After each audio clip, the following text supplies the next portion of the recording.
Hello, everyone. I am Insane Lane, and this is the newly rebranded, relaunching Tea and Roses book club. I couldn't call it bad erotic anymore because hopefully we're reading something better than that these days. Uh, Definitely dark and romantic with thriller and drama elements because I know the author and that's her wheelhouse. So I'm guessing she hadn't strayed. There's a puppy on the desk because I put the headphones on and he knows that means I'm talking to people and therefore he needed to interrupt. Right? Yeah, you need to interrupt.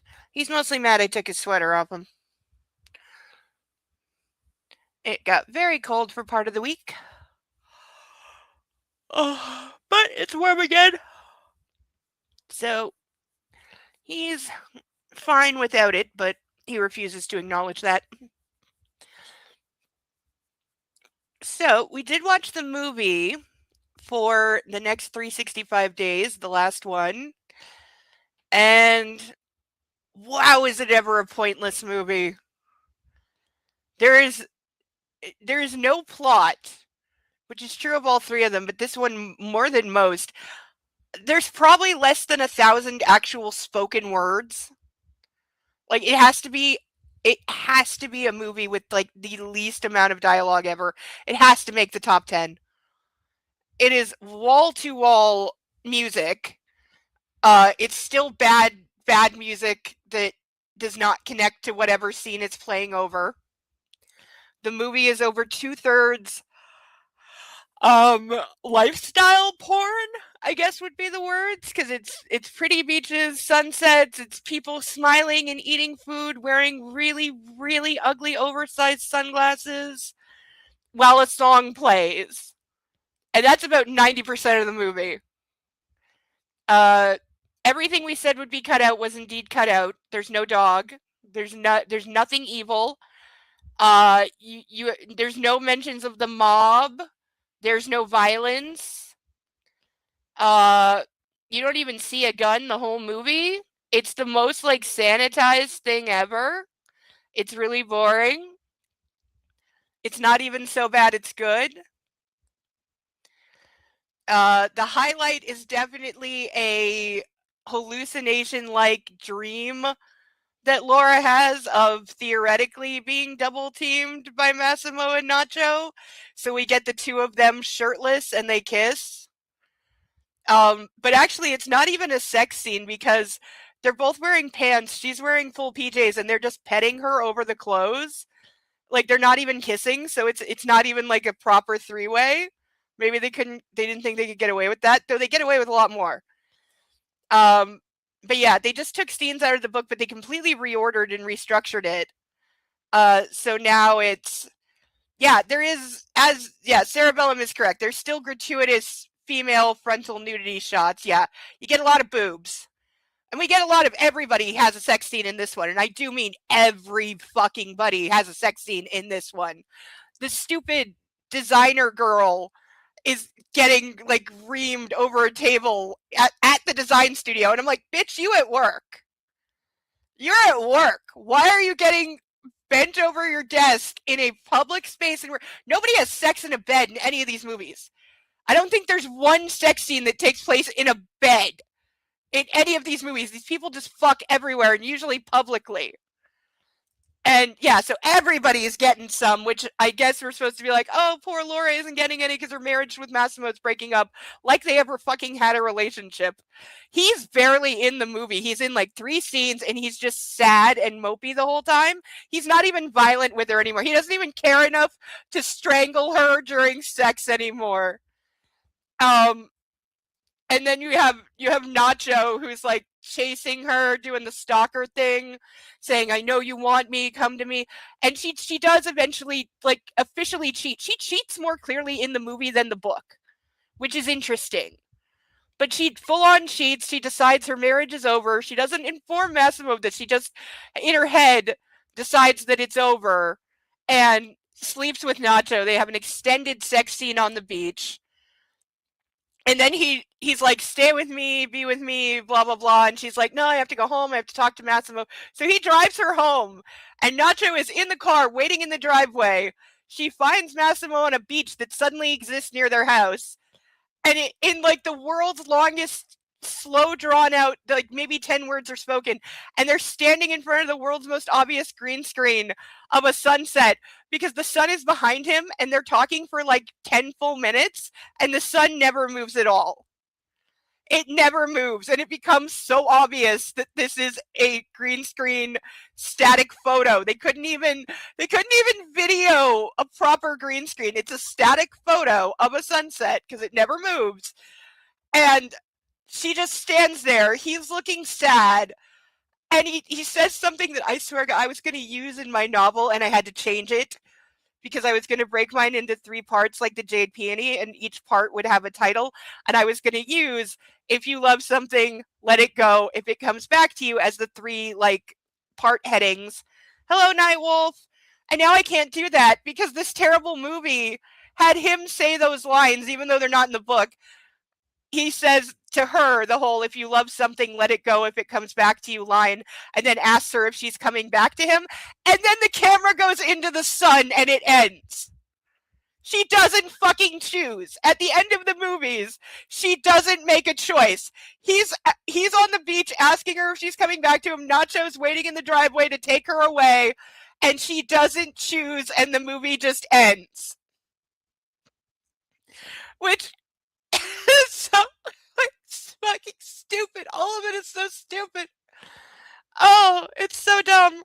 And then of course there's all these rumors online that, oh, fans, like these movies have fans, are demanding a 4th movie because nobody liked that ending. And it's like, are you fucking kidding me? What ending? None of these movies end. They just stop. That is the hallmark of bad movies. They don't have proper endings. They just stop at some point. And it's like, what? But yeah, it's so dumb. The whole thing is dumb. There's no plot. There's some interesting visuals in a nightclub, like cocaine-fueled orgy scene. But that's about it. There's really, I think you could take all 3 movies and probably, if you wanted to put together anything resembling a story, and they all diverge so much from the books, they're not even the same.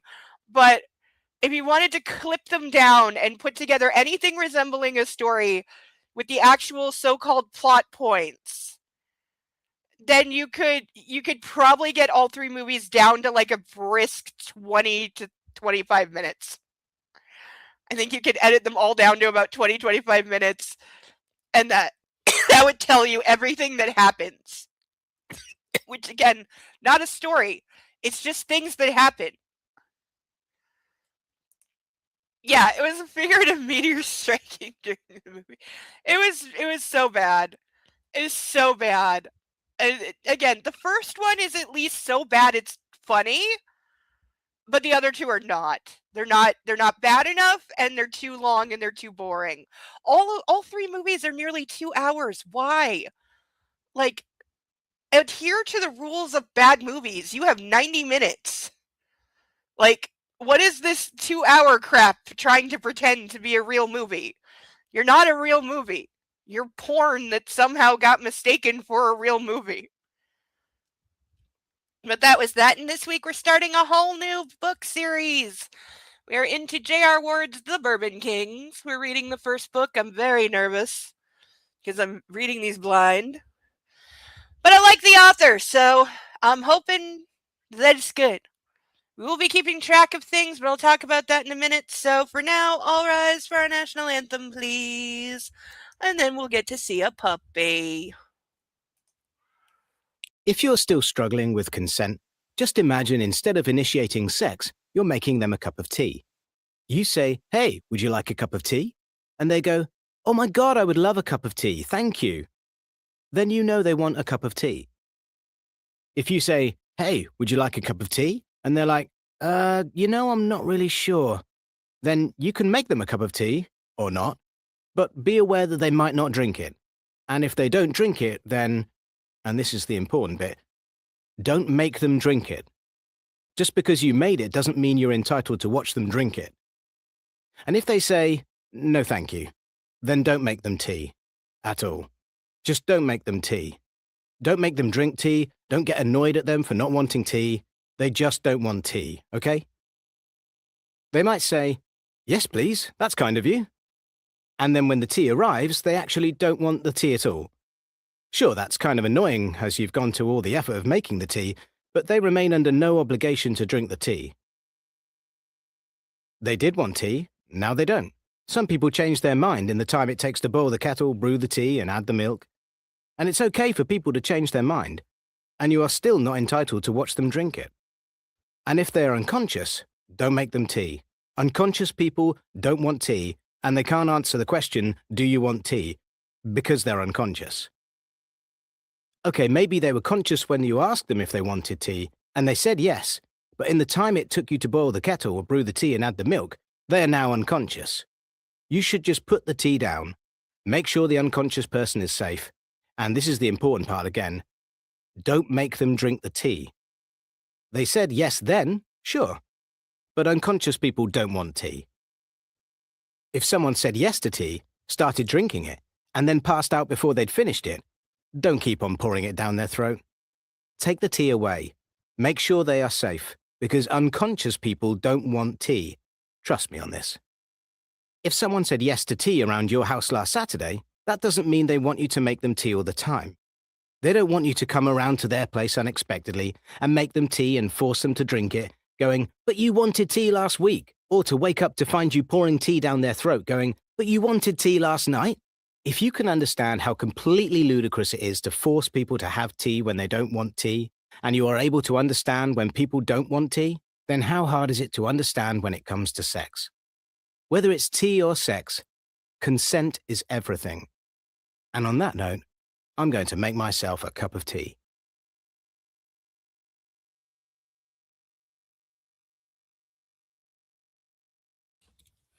Hello, here's a puppy. Cause he's a cuddle.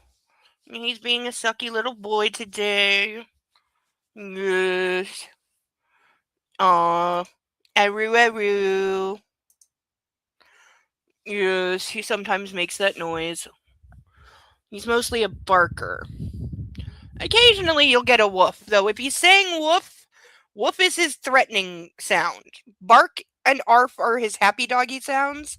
Woof is his "you better watch out because I'm a big dog as long as this door is closed" sound. Right? Yes, you only say woof when you really mean it.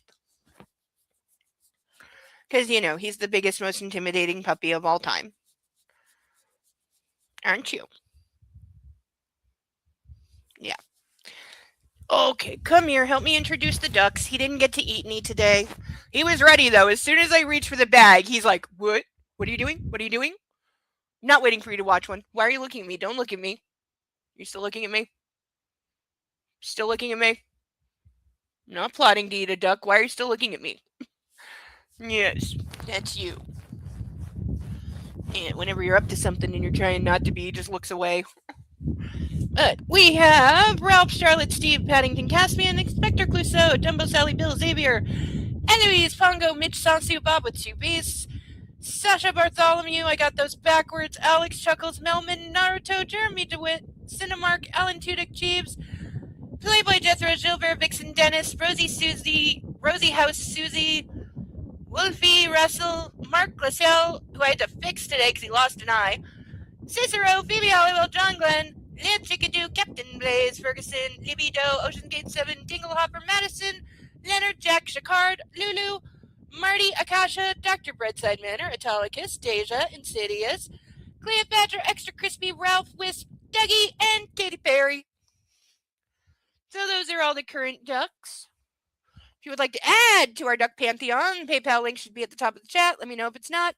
We have these random ducks for $10 left in this bag. They've never been out. They would like to join their friends on stage. There's some very cool ones in here. There's a shark duck in here that's pretty damn cute. Or, for the more discerning duck collector, we have painted ducks. This week we have Yoshi, A Christmas Story, Evil Knievel, and Rooster Duck. If you would like one of the painted ducks, please specify in the message which one. If you would like to make all this easier, you can put a girl in handcuffs for $25 for half the night or $50 for the whole night. There's a key in here, and there's another key on a string around my desk because these are real handcuffs. Not safety cuffs, so they have no release button, so that's why there's a key on a string. In case I drop this one, we always have a key in reach because we practice safety here.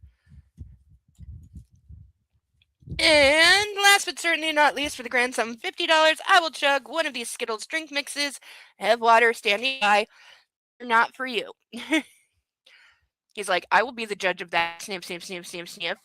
We have tried the grape, we have tried the green apple, we have not tried the orange or the strawberry. So, those are options. We can try those.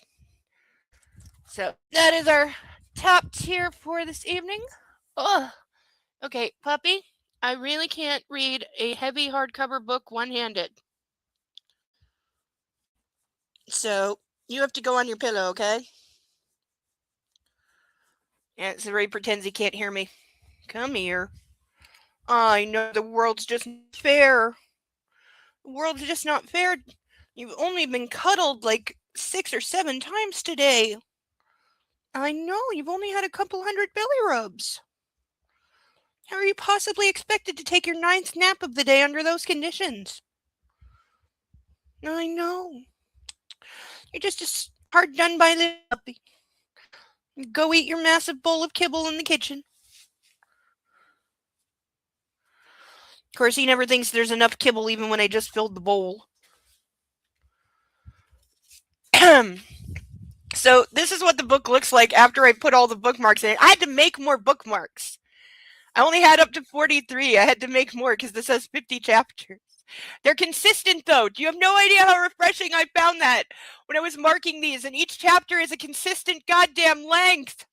Oh, it was so good. It's like nerd orgasm power.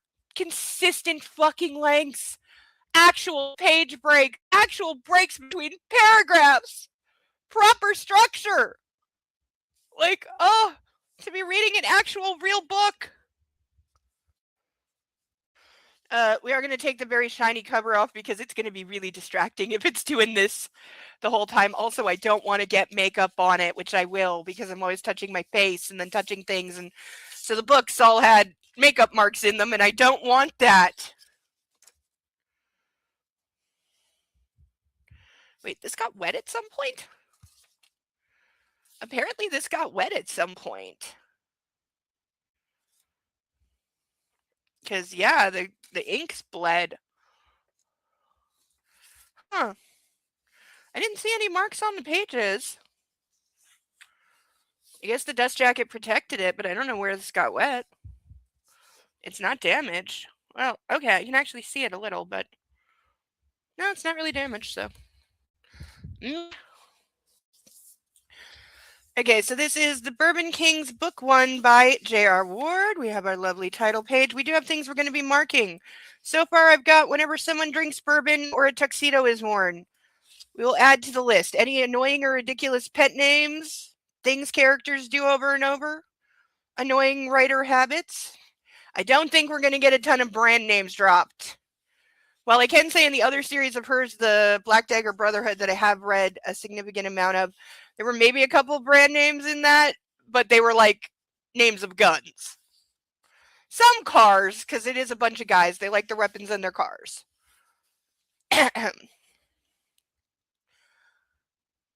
But it was not egregious. Okay, so here's our opening invitation. We're literally being invited. It's all fancy. You are cordially invited to a Derby brunch in celebration of the 139th running of the Charlemont Derby. Saturday, May the 4th. That has to be May the 4th, really. 10 o'clock, Easterly, RSVP Newark Harris at gmail.com. An author who knows what email is.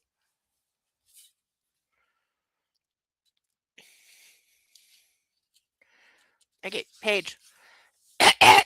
Here we go. We've been invited. So if we were vampires, we'd be good.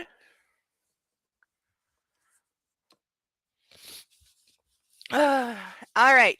Chapter 1! Look, actual goddamn formatting. Charlemont, Kentucky. Am I saying that right, by the way? Charlemont. I'm saying Charlemont. I'm sure that's not right.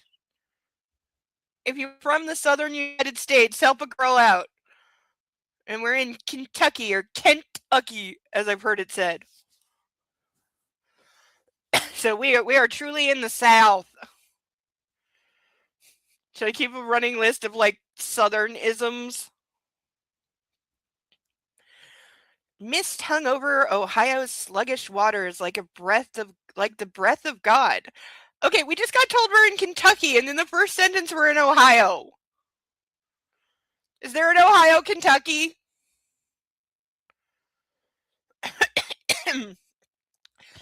Mist hung over Ohio's sluggish waters like the breath of God, and the trees on the Charlemont shore side of the river road were so many shades of spring green. The color required a sixth sense to absorb them all. Overhead, the sky was a dim, milky blue, the kind of thing that you saw up north only in July, and at 7:30 a.m. At 7:30 a.m., the temperature was already 74 degrees. Oh, there's an Ohio River? Oh. Okay, I didn't know that.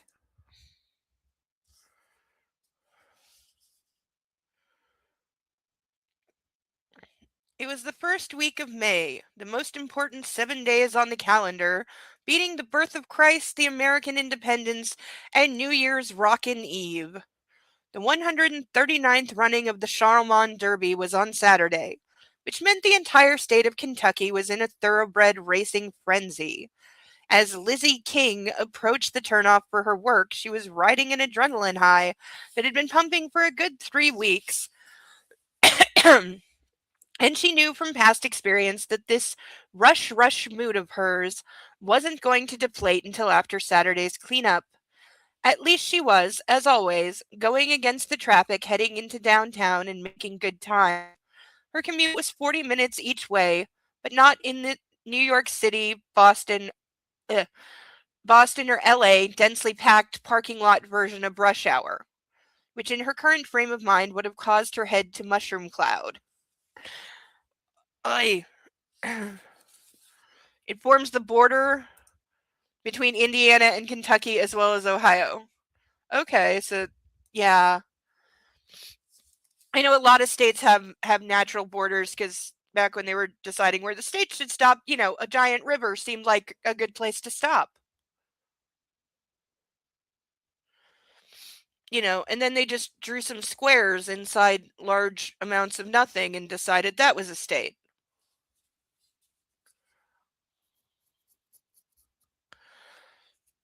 And then said, hey, look, some islands over there, let's conquer them and call that a state. Except for Puerto Rico, which we're going to take over but not call a state. Somehow that's a thing. Seriously, why isn't Puerto Rico a state? I think it's bigger than a couple of other states. It has an economy. A lot of Puerto Rican people live in the States already. Like, I do not understand why it's not a state. I really don't.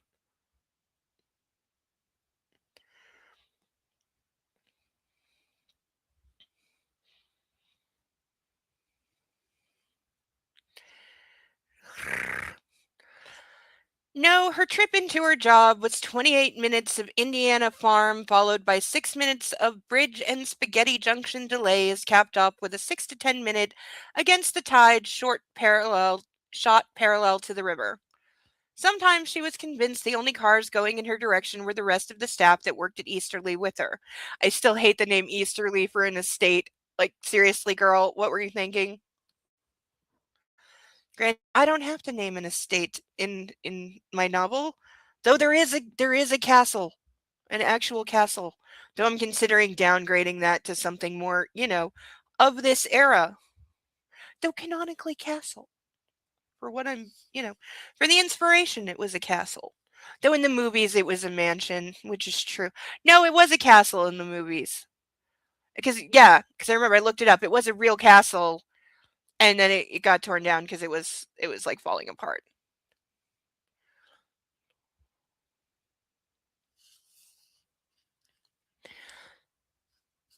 They haven't voted to become a state. Well, even if like Puerto Rico did hold a referendum and like people who lived there voted in the majority to become a US state, doesn't the US like also have to ratify that or accept it or something, or like it has to pass Congress or something like that?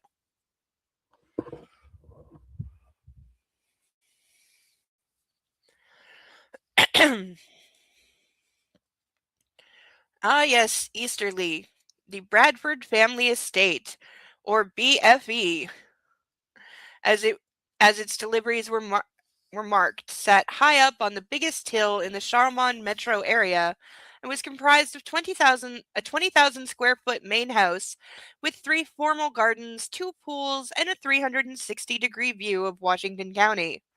There were also 12 retainers' cottages on the property, as well as 10 outbuildings, a fully functioning farm of over 100 acres, a 20-horse stable that had been converted into a business center, and a 9-hole golf course. Who converts a stable into a business center? You have all the room and money in the world. Why do you not have horses? Dude, I would have all the horses. I would just have wild horses roaming my property, even if nobody ever rode them. I would just I would just like adopt all the horses and just let them like live free on my land and have like feeding stations for them. And, like let people come look at them and take pictures as long as you don't mess with them or touch them or anything. Hey, fun fact in the movie which one is it? 28 Days Later, the first one? I think it's the first one. As they're driving through the country, they see a bunch of wild horses, and at first they're concerned they're infected, but they're like, no, they're just free, and they just watch them run. That was completely like actual wild horses. That was not staged for the movie. They didn't rent them or anything. They just happened to be filming in the countryside, and there happened to be horses, and so they were like, we gotta film this. They're gorgeous, like, and yeah, they just improv'd it.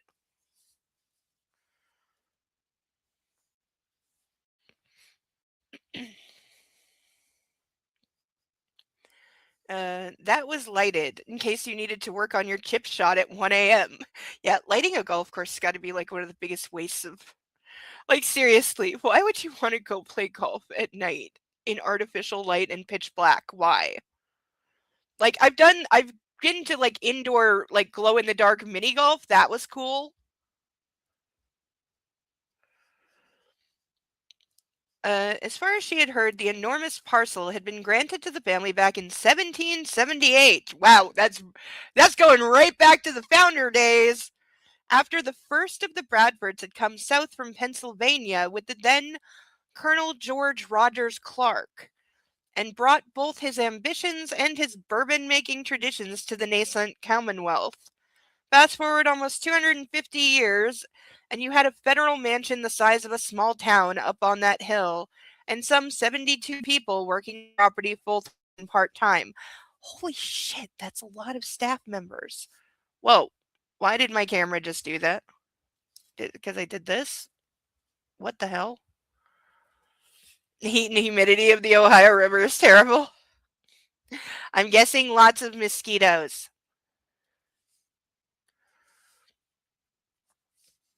All of whom followed a feudal rules and rigid caste system that was right out of Downton Abbey. Ah, I was gonna make the joke, and the book did it for me. Okay, so this is at least written recently enough that it's referencing Downton Abbey, which is a series I gotta fucking finish. I think I made it somewhere into like I can't remember if it was either season 3 or season 4, but it's one of those shows I gotta fucking finish. Try playing golf in the territories at dark 8 months of the year. Why would you want to play golf there?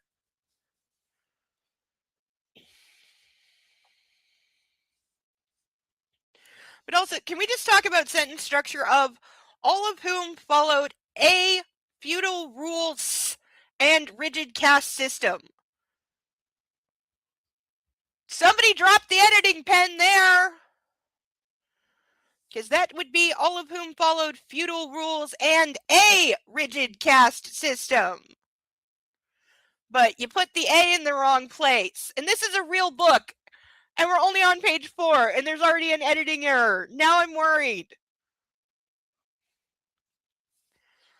Or maybe even the Dowager Countess of Grantham routine was a little too progressive. Oh, God, Maggie Smith's amazing. She is just flawlessly charming and hilarious. She's like unintentionally hilarious in that show because she will like backhand insult people. Like she'll be looking at your face and like it almost comes off as a compliment, but really she's like underhand insulting you. She's so flawless at it. There's just nobody else who could have played it like her. She's really great. William the Conqueror's times were probably a little more apt. So, for example, and this was solely a Lifetime movie conjecture here, if a gardener fell in love with one of the family's precious sons, even if she were one of 2 head horticulturalists and had a national reputation and a master's in landscape architecture from Cornell, that was just not done. Oh, we're going to get into all the snobbery of the classes and the upstairs downstairs thing and the rich marrying a commoner and Harry and Meghan and all that crap. Sabrina, just without the happy ending, darling. I know that movie. I think is it Harrison Ford is in that? I think. And the guy who looks like Joey from Full House but is not Joey from Full House?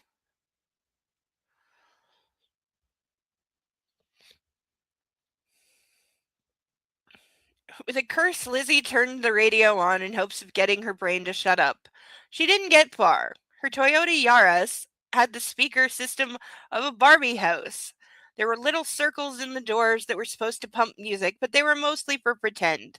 And today, NPR coming out of those cocktail coasters just wasn't enough. The sound of an ambulance speeding up behind her easily overrode the hoit pitter-patter of the BBC News, and she hit her brakes and eased over onto the shoulder. After the noise and flashing lights passed, she got back on track and rounded the fat curve in both the river and the road. And there it was, the Branford's great white mansion. Up high in the sky, the dawning sun being forced to work around its regal, symmetrical layout. She had grown up in Plattsburgh, New York, on an apple orchard.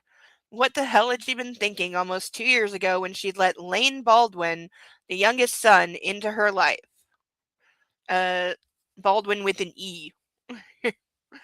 And why was she still, after all this time, wondering about the particulars? Come on, it wasn't like she was the first woman who'd gotten good and seduced by him. Gee, do we think somebody has a reputation? Yes, the remake. I haven't seen the original, I've only seen the remake.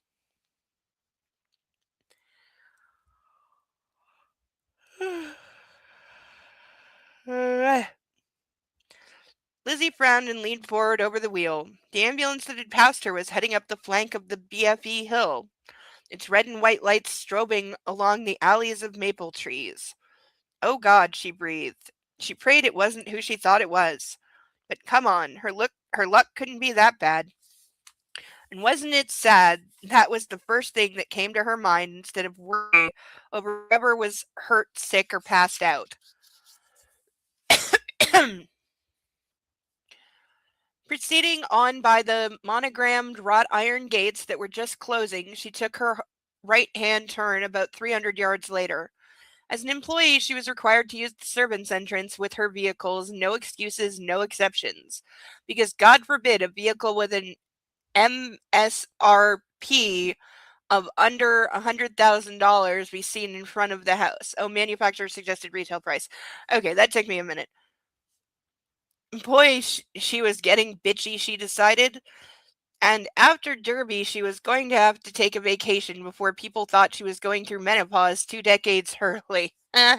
Doing that now, guess what? It sucks.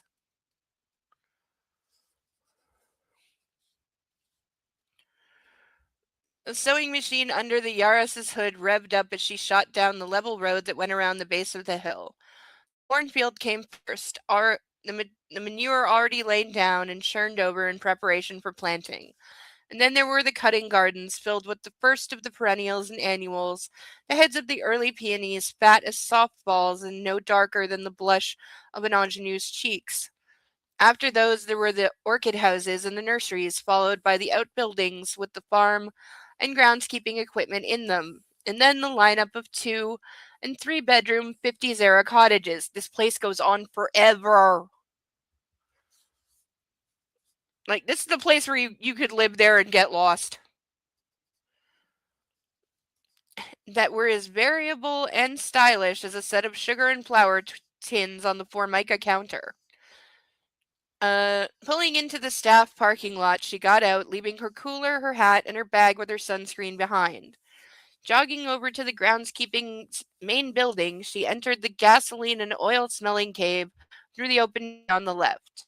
The offices of Gary McAdams, the head groundsman, was off to the side. The cloudy glass panes still translucent enough to tell her the lights were on and someone was moving around in there.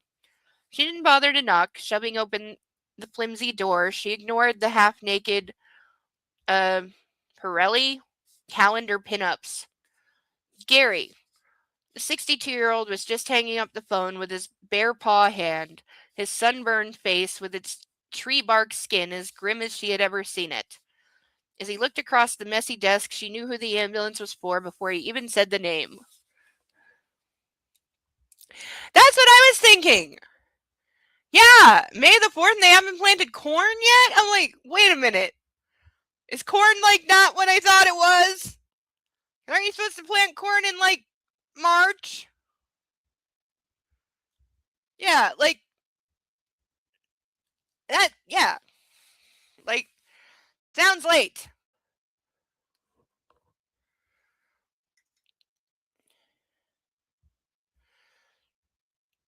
Oh, fun fact, University of Pirelli tires. Oh, that's why they have, like, pinup girl calendars. Okay, yeah, I've seen those. But, fun fact, the, Ontario University of Agriculture or something along that name. I'm not sure if that's exactly the name, but you know what I mean.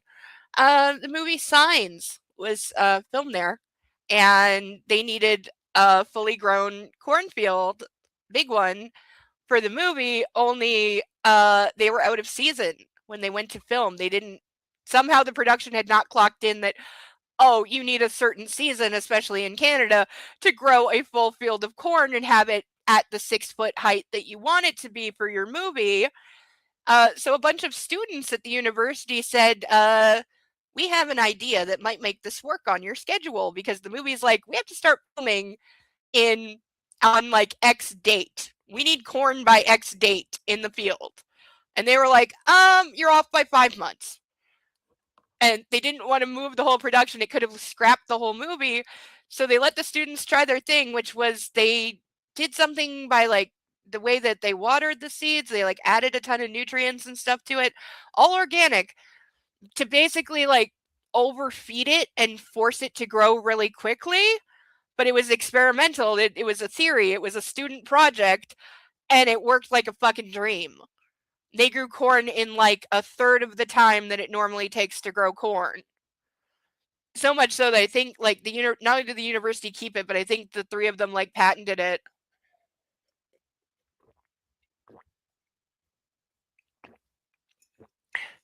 But that's how they grew the cornfield for the movie.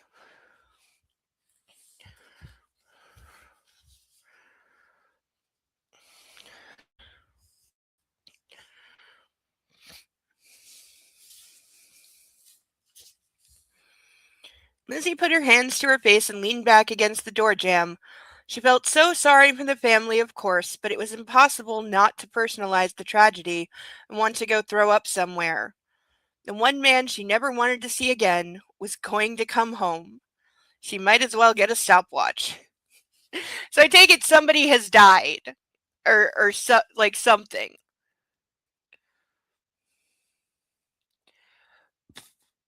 New York, New York.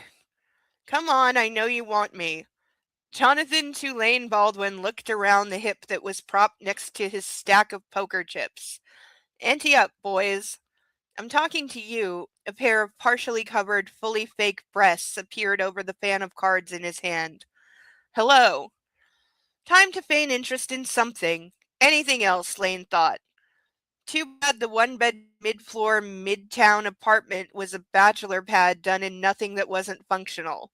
And why bother staring into the faces of what was left of the 6 bastards they'd started playing with 8 hours ago? None of them had proved worthy of anything more than keeping up with the high stakes. Deciphering their tells, even as an avoidance strategy, wasn't worth the eye strain at 7:30 in the morning.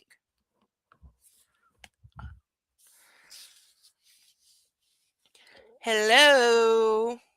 Give it up, honey. He's not interested, someone muttered. Everybody's interested in me. Not him. Jeff Stern, the host and roommate, tossed in $1,000 worth of chips. Isn't that right, Lane? Are you gay? Is he gay? Lane moved the Queen of Hearts next to the King of Hearts, shifted the Jack next to the Queen. Wanted to push the boob job with the mouth onto the floor. Two of you haven't anteed. I'm out, Baldwin. Too rich for my blood. I'm in if someone will lend me $1,000. Jeff looked across the green flat table and smiled. It's you and me again, Baldwin. Should I be saying Baldwin? Because it's pronounced wine, but that doesn't sound right. It's written wine, I mean, not pronounced. Ugh. I knew I should have had more sugar. Looking forward to taking your money. Lane tucked his cards in tight. It's your bet. The woman leaned down again. I love your southern accent. Jeff's eyes narrowed behind his clear-rimmed glasses. You gotta back off him, baby. I'm not stupid, she slurred. I know exactly who you are and how much money you have. I drink your bourbon. This is how you're hitting on someone, by saying I know who you are and I know that you're rich, look at my fake boobs. I'm not saying it doesn't work with certain guys, but seriously.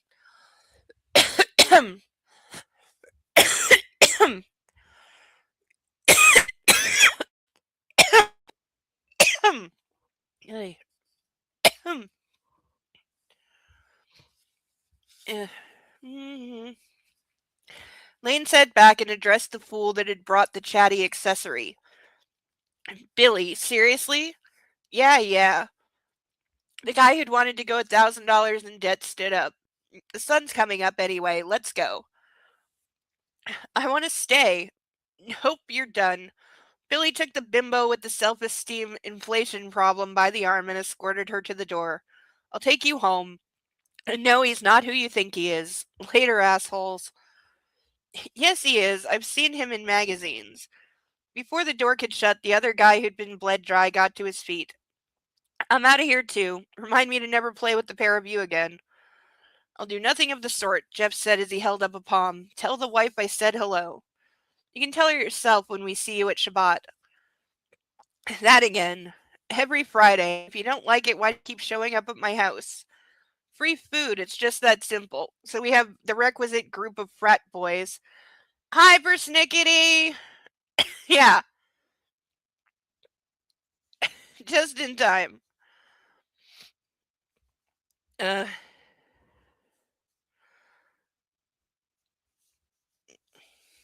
So far, we followed a gardener to work at a giant estate that goes on forever, and now we have a bunch of frat boy idiots playing cards.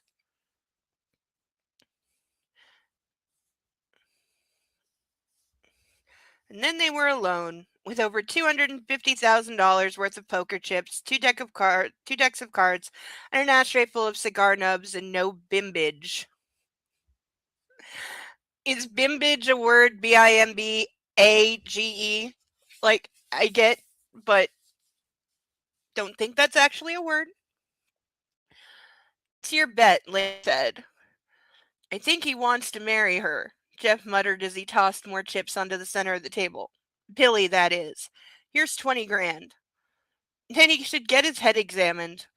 Lane met his old fraternity brother's bet. Oh my god, they're actual frat bros. I was joking, but they're actual frat bros. Ugh.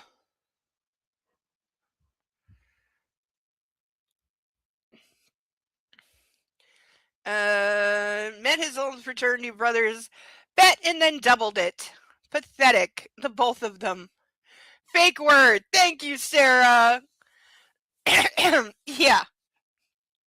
But hey, I guess if you're an author who's written like 30 books, you get to make up a word.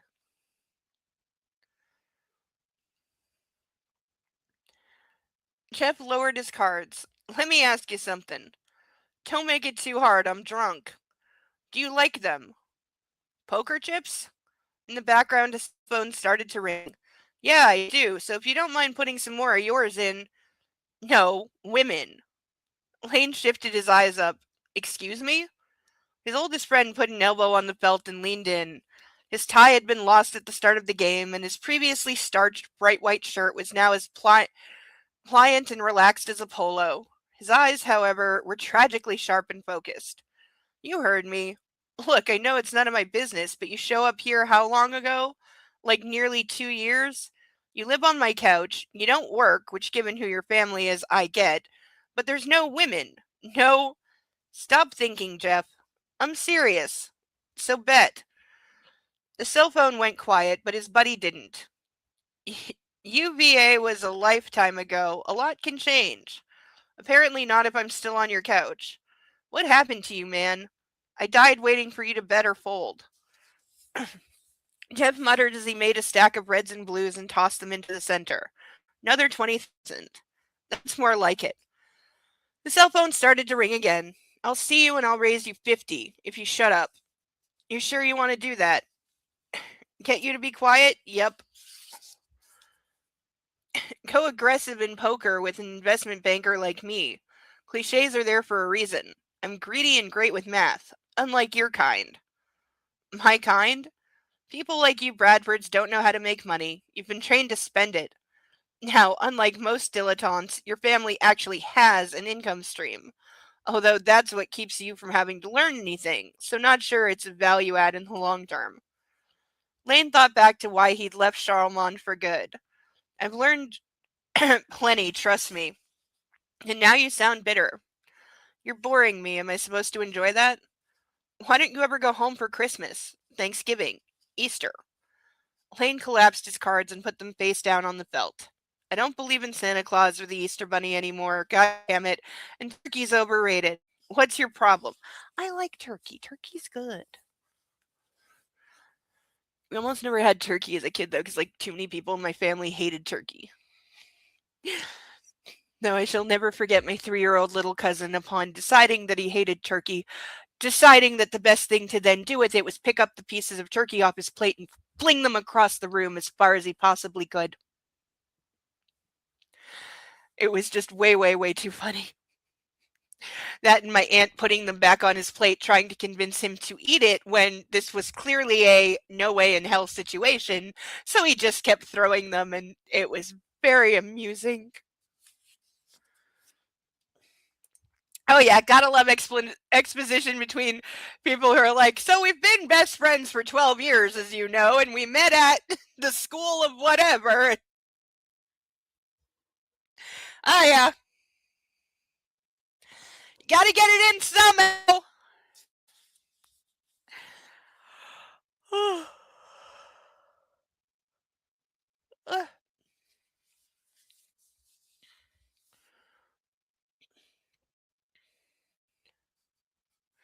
You know, in this case, we apparently also need to establish that this guy isn't gay. Yes, let me remind you of how your family's successful. It's only the title of the book. And we already had a bimbo say that his family makes bourbon.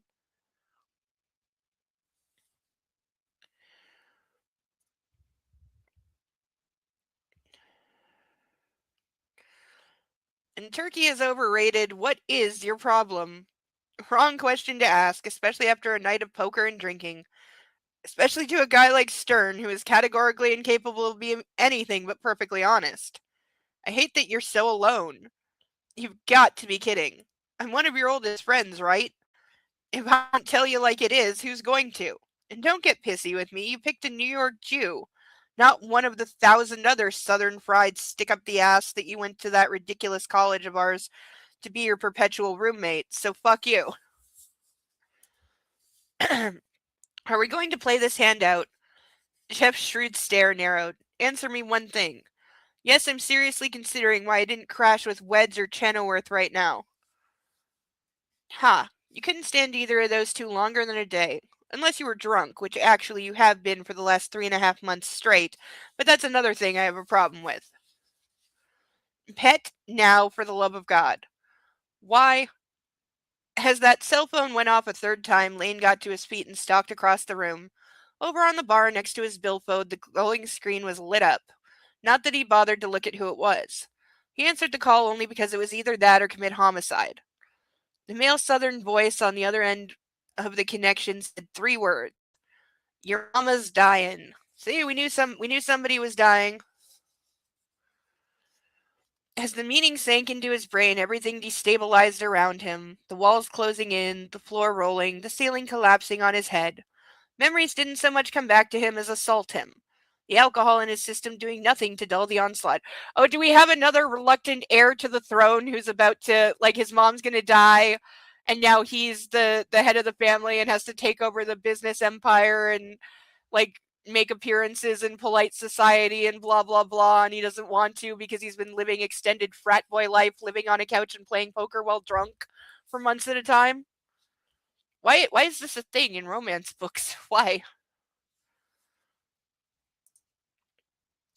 It's also a book. The author could literally tell the reader he stopped to look down at the new label on his family's Bourbon Empire. Boom, done. Yeah.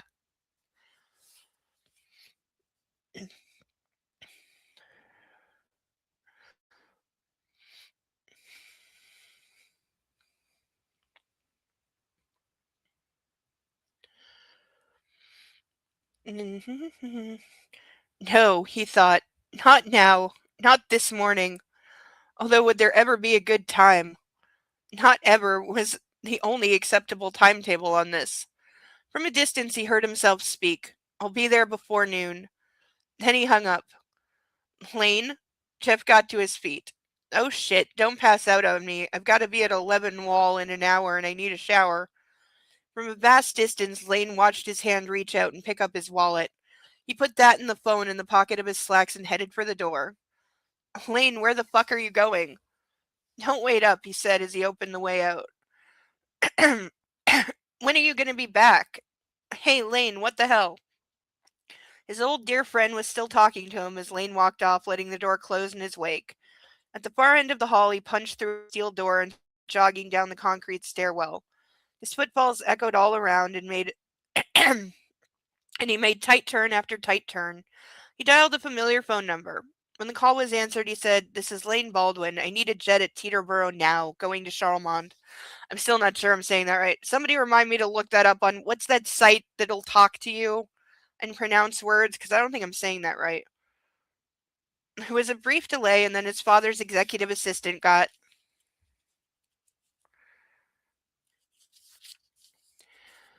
back on the connection. Mr. Baldwin, there's a jet available. I've spoken directly with the pilot. Flight plans are being filed as we speak. Once you get to the airport, proceed to... I know where our terminal is. He broke out into the marble lobby, nodded to the doorman, and proceeded to the revolving doors. Thanks. Just a quickie, he told himself as he hung up and hailed a cab. With any luck, he'd be back in Manhattan and annoying Jeff by nightfall. 12 midnight at the very latest. 10 hours, 15 stops. He had to see his mama, though. That was what Southern boys did. Yes, so basically he's been summoned home. Yeah, nobody dials a number. No. You go into your call log and tap whatever, or your contacts, whichever, and tap them.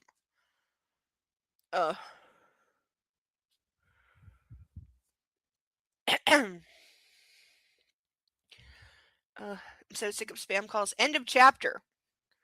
We're on page 12. I don't know what page count for this is going to be yet because I don't know the speed yet, but we'll figure it out. So, first stretch break. Oh, which with a heavier book I really need because it really is heavy. Uh, uh, uh, uh.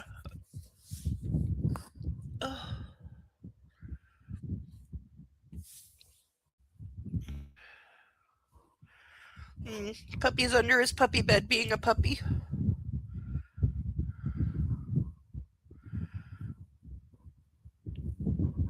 I'm sure he's thinking of a way to convince me to give him his sweater back. Because, according to him, you can never be too warm.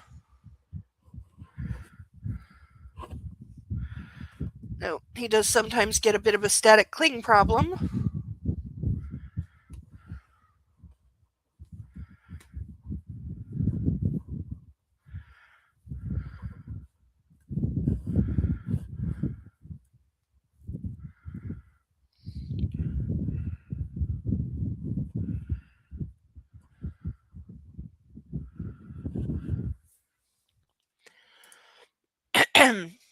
Also, he has to get to an airport. The pilot needs to make sure the plane is fueled, file a flight log, get clearance. Ain't going anywhere now. You're entirely right. I was thinking that too. I'm like, I don't care how rich you are.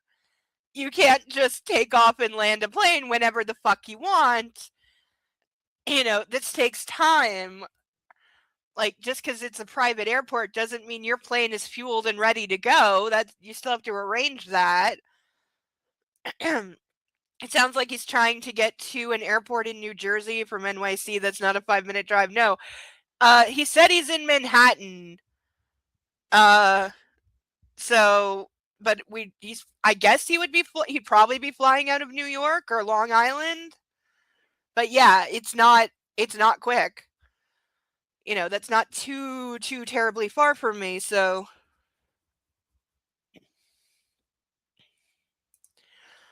Teterboro's in New Jersey. Sounds right. So how far is Manhattan to New Jersey?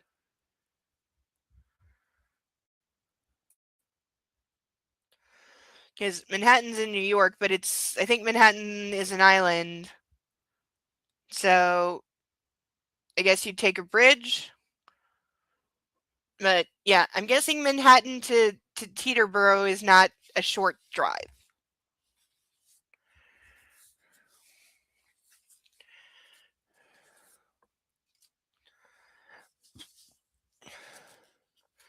It's right there with JFK, LA, LaGuardia, and Newark.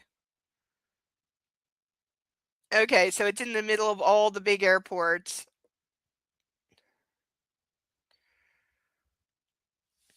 But yeah, you're not just gonna walk in and immediately take off. A bridge or a tunnel. The airport is in Bourbon County, New Jersey. Okay. So, and then from New Jersey to Kentucky is not that far, because Kentucky is more East Coast than West Coast, right? And isn't Kentucky kind of like the north part of the South, if that's making any sense? I don't think it's actually too far. It probably wouldn't be too long of a flight. If I'm at all remembering the region of America that Kentucky is in, and there's no reliability there. I could be on the wrong side of the country for all I know. But I think Kentucky is kind of like north mid-eastern. I know it's not a huge state. I know that. It's not a square state. I can say that. It's not one of the squares.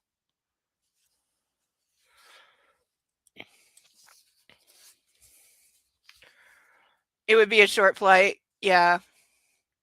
Though still, trying to round trip that in one day, probably not great. It's eastern U.S., but it borders IN? What's IN?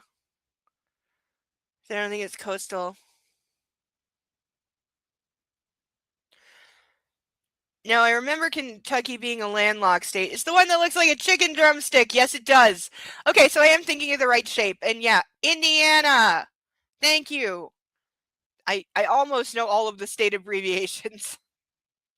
But yeah, I'm pretty sure Kentucky's landlocked.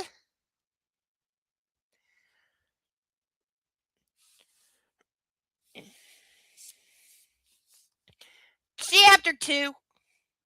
3 hours, 22 minutes, and some number of seconds later, Lane looked out of the oval window of one of the Bradford Bourbon Company's brand new Embarrass leisure lineage. Ugh! He's gonna kill me with words. Brand name of a plane. Somebody remind me to write to Mark, the sarcastic law student, later and get his opinion on this aircraft, because every time I've ever asked him about a specific aircraft, he writes me like 3 pages back about it, and it's really fun. This one is an Embraer Lineage 1000E corporate jets. It's spelled EMBRAER space LINAGE. 1000E corporate jet. Embraer? You know that you actually know this brand? Are they popular in America? Embraer. Braer. Air? Braer. Ugh. God, this is like the time I had to emergency call my friend in England in the middle of the day because I was trying to record a video and I couldn't pronounce the fucking title. I had to call him and get him to say it to me like 12 times just so I could record the fucking title. I was losing my shit because I'd been trying for like 15 minutes and I kept fucking it up. But I knew I was fucking it up and I was about ready to kill something. I just called him and I was like, pronounce this fucking word for me.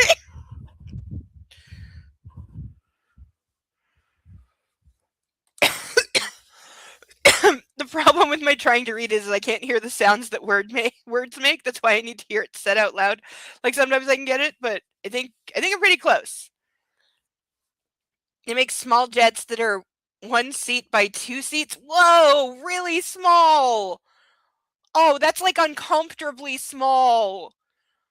Oh, that's like small enough that I don't feel safe in those. Like the smallest plane I was ever in was a 4-seater, and I was not terribly comfortable in that. I was only for like 10 minutes though, thank God, because I really, like it was one of those. I had a big sister at the time, Big Sisters Association thing, and they got tickets to like this airfield where like you could get like pilot lessons. You got to go try it for a day and go up in the plane, and it had twin controls, and you got to like pretend to fly it.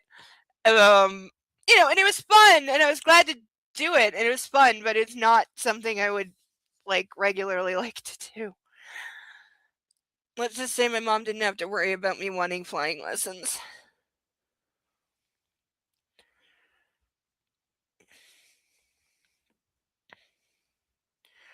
Down below, the city of Shalmon was laid out like a Lego diorama. Its sections of rich and poor, of commerce and agriculture, of homesteading and highway displayed in what appeared to be only 2 dimensions. For a moment, he tried to picture the land as it had been when his family had first settled the area in 1778. How many times are we going to get told 1778? If it happens one more time, it's going on the list. They're bigger than prop commuter planes? Okay. So they're bigger than that. Smaller than Southwest airline jet. Oh, we're gonna have so many more Southwest and Delta videos now that Spirit is no more. Though we are gonna have like another 3 to 4 months of Spirit videos coming out because of the delay in body cams getting released. Just wait till we get to the body cams from the day that Spirit actually shut down unexpectedly with no advance notice and no warning, when thousands of people would have been showing up for their flights only to be told, sorry, this airline no longer exists. When do we start getting the body cams from that day?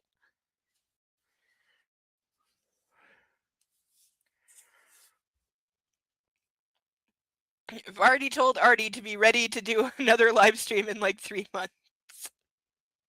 To which he said he would, so keep after him about that, because he said he would do it. Glad the counter people weren't there when the news broke. Yeah, they were looking for new jobs already. Oh, does anybody even know? Did Spirit, have they even refunded people who had already booked tickets with them, or are they like waiting for these people to sue them?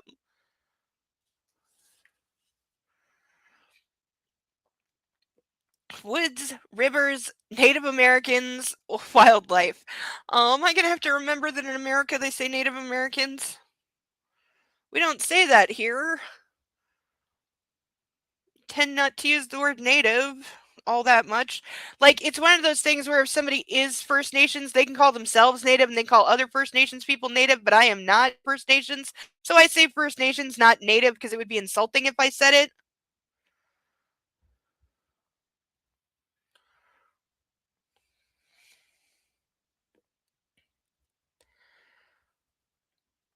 His people had come from Pennsylvania through the Cumberland Gap 250 years ago, and now here he was, 10,000 feet up in the air, circling the city along with 50 other rich guys in their various aircraft.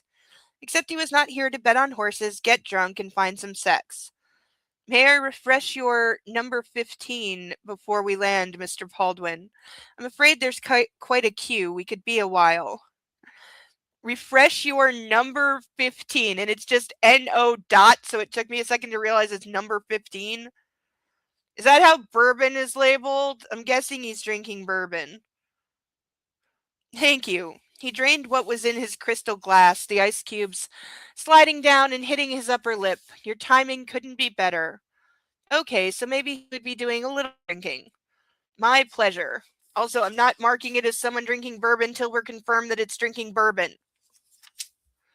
Waiting for him to reminisce about his family owning slaves. Yes! Because they totally did! You know that they fucking did! Back there and back then? Hell yes!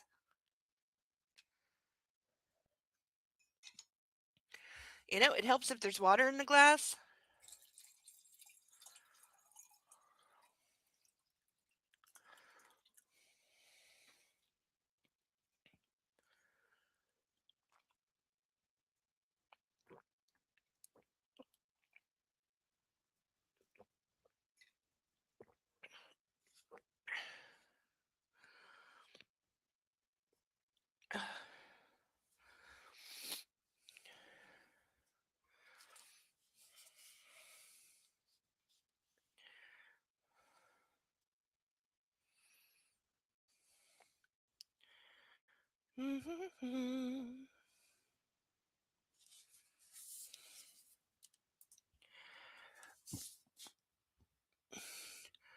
My pleasure. As the woman in the skirt uniform walked away, she looked across her shoulders to see if he was checking her out, her big blue eyes blooming underneath fake eyelashes.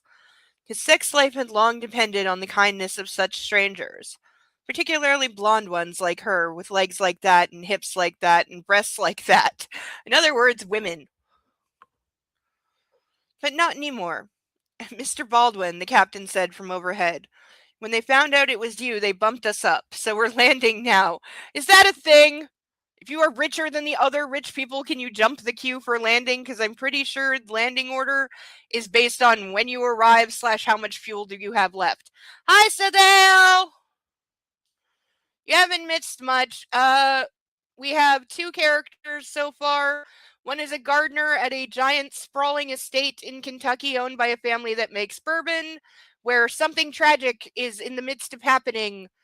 And the other one is a rich douchebag family member who has now been summoned home because their mama is dying, and so he has to go and say goodbye. But he apparently hates this rich world that he lives from and is just used to being a frat boy douchebag.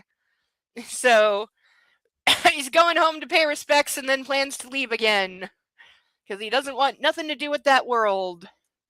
Money can 100% influence landing. Okay. I will take your word for that. The kindness of strangers who go for attractive rich men. They must be super hard to find. Yeah, blonde, leggy women willing to ride that cock because your bank account has 8 figures. I don't think they're in short supply. What? Hold on, I have an email. Huh?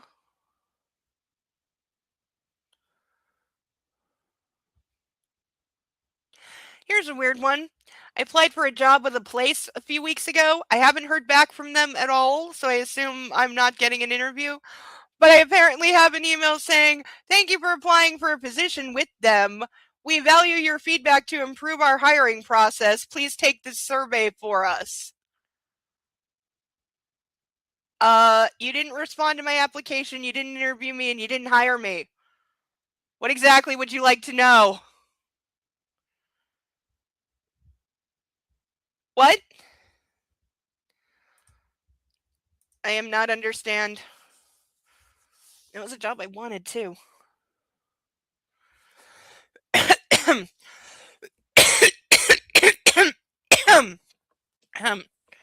It has been such slim pickings all month. There's like 5 companies hiring, and it's just the same job ads over and over and over and over and over and over and over.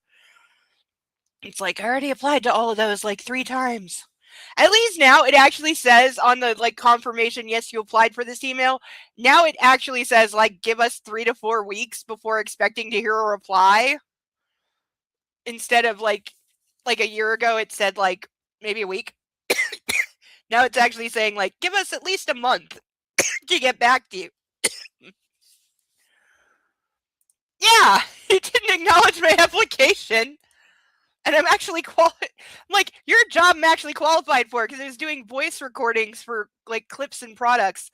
I can do that. I can be very good at that. I can even give you variety. But but like you didn't even get back to me.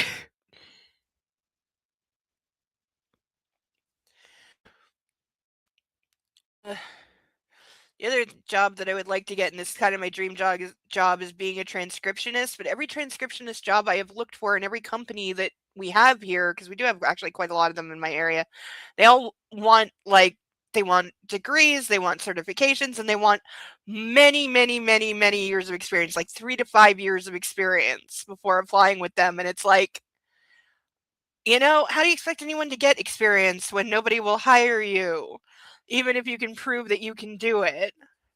Because I can type exceedingly fast and accurately.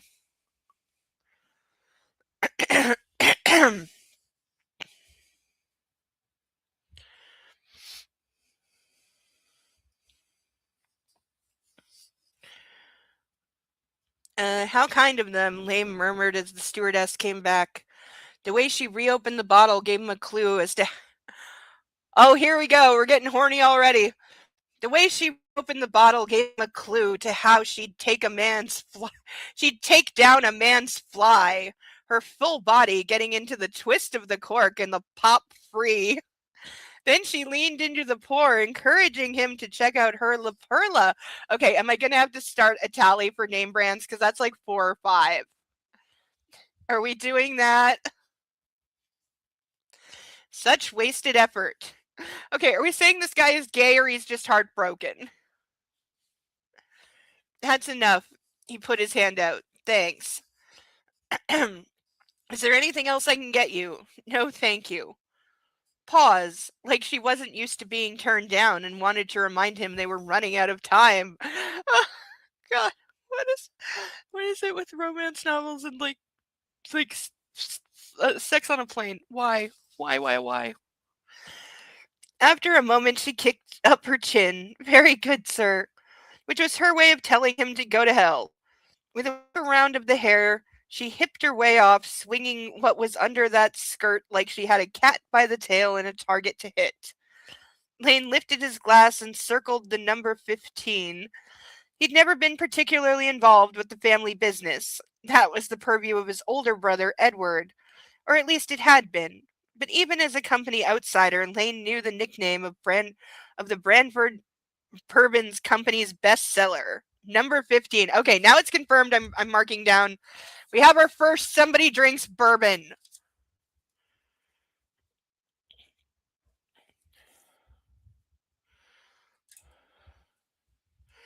Yeah, why is it men in romance novels think every woman wants to fuck them? Yeah, seriously. Like, dude, she could just be angling for a good tip, you know? It is a private flight. You can tip your waitress.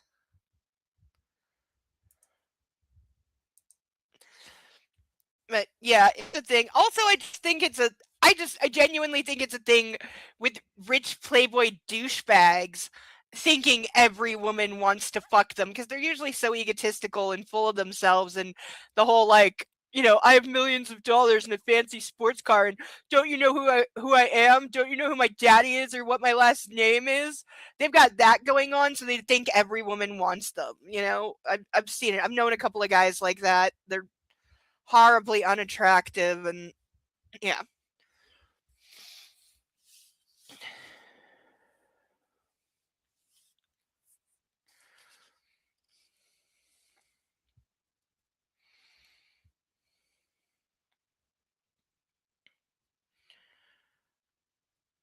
Number 15, the staple of the product line, sold in such tremendous numbers that it was called the Great Eraser because its profit was so enormous the money could eclipse the loss from any internal or external corporate misstep, miscalculation, or market share downshift. As the jet rounded the airstrip for the approach, the ray of sunshine pierced the oval window, falling over the burled walnut folding table and the cream leather of the seats, the deep blue of his jeans, and the brass buckle of his Gucci loafers. Okay, if there's one more name reference in this chapter, I'm going to start ticking off brand names because we're up to like 5 now.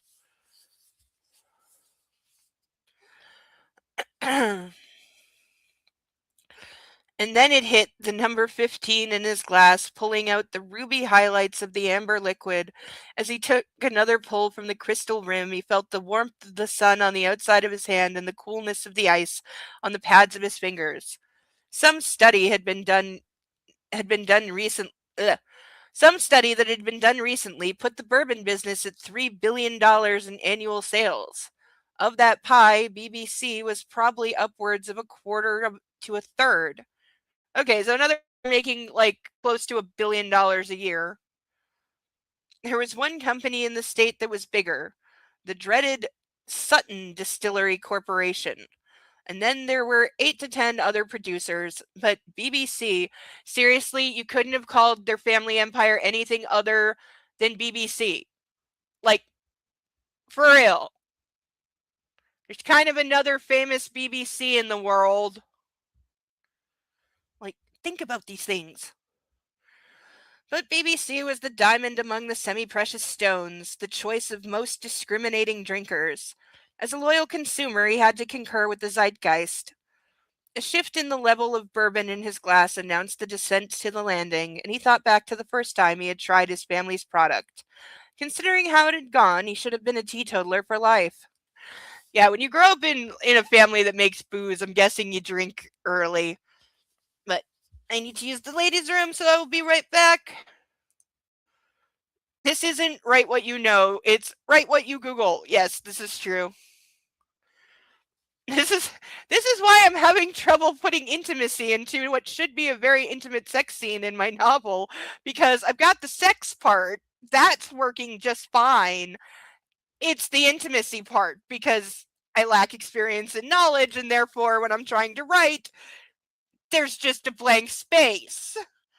There's a wheel, but there's no hamster on it. Still working on that.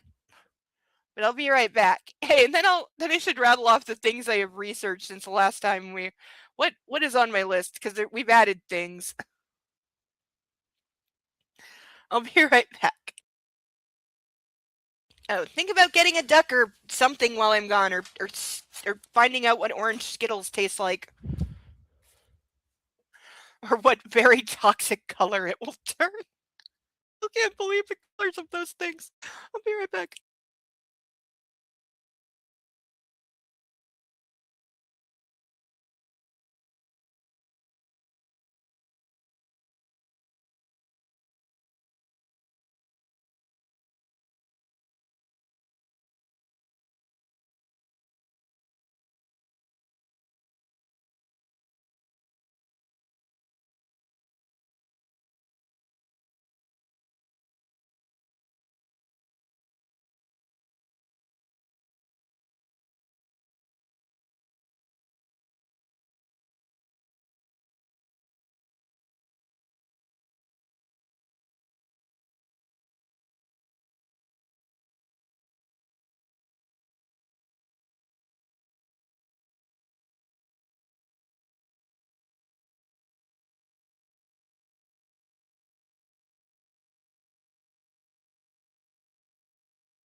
Hello, hello.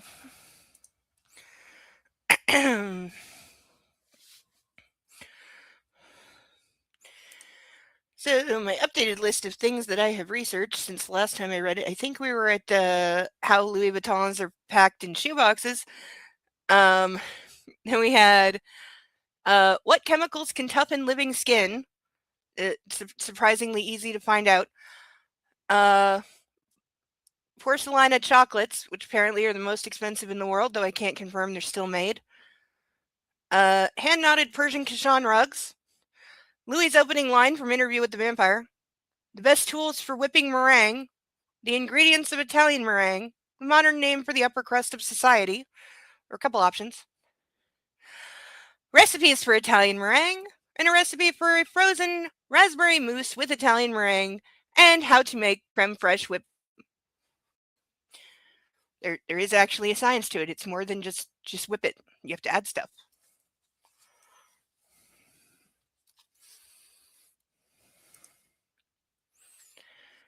Now we're in italics, so we're in the past. It's New Year's. Come on, don't be a wuss. As usual, Maxwell was the one who started the ball rolling. Out of the 4 siblings, Max was the troublemaker, with Jin, their little sister, coming in at a close second on the recalcitrant Richter scale. Edward, the oldest and most straight-laced of them, had not been invited to this party, and Lane, who was somewhere in the middle, both in terms of birth order and likelihood to get arrested in an early age, had been forced into the excursion because Max hated to do anything bad without an audience, and girls didn't count.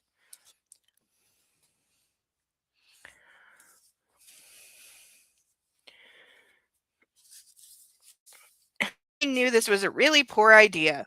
If they were going to hit the alcohol, they should take a bottle from the pantry and go up to their rooms, where there was zero chance of being busted. But to drink out in the open here, in the parlor, under the disapproving glare of Elijah Branford's portrait over the fireplace? Dumb. So y'all aren't going to have any lame? Ah yes, Max's favorite nickname for him. In the peachy glow from the exterior security lights, Max looked over with an expression of such challenge. The stare might as well have come with a sprinkler with sprinter blocks and a starting gun. Oh, this font is not easy. Like, if you're gonna use like italic curly font, make it bigger. Lane glanced at the bottle in his brother's hand. The label was one of the fancy ones, with the words Family Reserve and important lettering on it. If he didn't do this, he was never going to hear the end of it. I just want it in a glass, he said, a pour glass, with ice, because that was how his father drank it, and it was the only manly way he had for his delay. Max frowned as if he hadn't considered the whole presentation thing. Well, yeah, I don't need a glass. Jin, who was 7, had her hands on her hips and her eyes on Max. In her little lace nightie, she was like Wendy in Peter Pan. With that aggressive expression on her face, she was a straight-up pro wrestler. I need a spoon. A spoon, Max demanded. What are you talking about? It's medicine, isn't it? Yep, 7-year-old point of view. Max threw his head back and laughed. What are you? Lane slapped a palm on his brother's mouth. Shut up. Do you want to get caught? Max ripped the hold away. What are they going to do? Whip me? Well, yes, if their father found them or found out about all this. Although the great William Baldwin delegated the vast majority of fatherly duties to other people, the belt was one he saved for himself. Okay, so we're in that kind of family. Wait a minute, you want to be found out? Lane said softly. Don't you? Max turned to the brass and glass beverage cart. The ornate server was antique, as almost everything in Easterly was, and the family crest was etched into each of its 4 corners, with big spindly wheels and a crystal top. It was the hostess with the mostess, carrying 4 different kinds of Branford bourbon, half a dozen crystal glasses, and a sterling silver ice bucket that was constantly refreshed by the butler. Here's your glass. Max shoved one at him. I'm drinking from the bottle. Where's my spoon? Jin said. You can have a sip off mine, Lane whispered. No, I want my own. The debate was cut short as Max yanked the cork out and the projectile went flying, pinging into the chandelier at the center of the room. As the crystal clattered and twinkled, the three of them froze. Again? Shut up, Max said before there was any commentary. And no ice for you. The bourbon made a glugging noise as his brother dumped it into Lane's glass, not stopping until the things were filled as high as the milk was at the dining table. Great. Huge glass of bourbon for very underage people. Now drink up, Max told him as he put the bottle to his mouth and tilted his head back. The tough guy show didn't last but a single swallow as Max barked out a series of coughs that were loud enough to wake the dead, leaving his brother to choke up or die trying. Lane stared down into his glass. Bringing the crystal lip to his mouth, he took a careful pull. Fire. It was like drinking fire. A trail blazing to his gut. As he exhaled, of course, he half expected to see flames come out of his face as if he were a dragon. Yeah. Straight bourbon'll do that. My turn, Jin spoke up. He held onto the glass, not letting her take it when she wanted to. Meanwhile, Max was having a second and a third go of it. Jin barely drew from the glass, doing nothing more than getting her lips wet and recoil in disgust. What is with the editing in this? Like, the phrasing is all weird. Jin barely drew from the glass, doing nothing more than get her lips wet and recoil in disgust. Like, it should either be getting or recoiled. I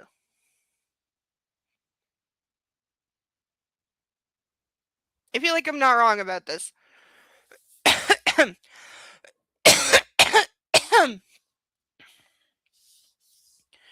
What are you doing? As the chandelier was turned on, the three of them jumped, Lane catching the bourbon that splashed out of his glass down the front of his monogrammed PJs. Edward stood just inside the parlor, a look of absolute fury on his face. What the hell is wrong with you? He said, marching forward, grabbing the glass out of Lane's hand and the bottle out of Max's. We're just playing, Jin muttered. Go to bed, Jin. He put the glass down on the cart and pointed with the bottle to the archway. You go to bed right now. Why? Unless you want me to kick your ass too. Even Jin could respect that logic. She headed for the archway, shoulders hunched, slippers sloppy over the oriental. Edward hissed, and use the staff stairs. If Father hears anything, he'll come down the front. Lane's heart went into full thunder, and his gut churned, although whether it was getting caught or the bourbon, he wasn't sure. She's 7, Edward said when Jin was out of earshot. 7. We know how old she is. Shut up, Maxwell. Just shut up. He stared down Max. If you want to corrupt yourself, I don't care, but don't contaminate the pair of them with your bullshit. Big words, cusses, and the demeanor of somebody who could ground the both of them. Then again, Edward had always seemed like a grown-up, even before he'd made the leap into the teenage world. I don't have to listen to you, Max shot back, but the fight was already leaving him, his tone going weak, his eyes dropped to the rug. Yes, you do. Things got quiet at that point. I'm sorry, Lane said. I'm not worried about you. Edward shook his head. It's him I worry about. Say you're sorry, Lane whispered. Max, come on. No. He's not Father, you know. Max glared at Edward. But you act like it. Only because you're out of control. Oh, I know, right? And I'm bad at sentence structure, so if I'm catching something relating to sentence structure, it's really obvious.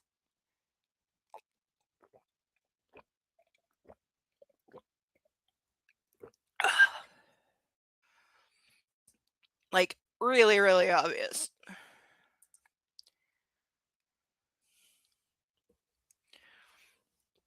Right, Mr. Puppy? He'll answer when he wakes up. Why do these books have so many pages? Because they're big.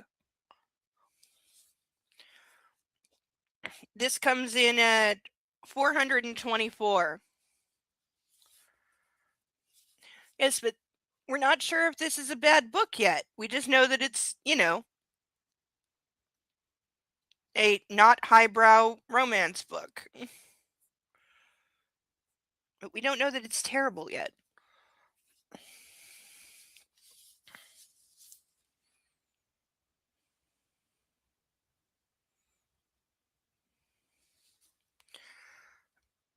No, we're not starting off the best. That's true.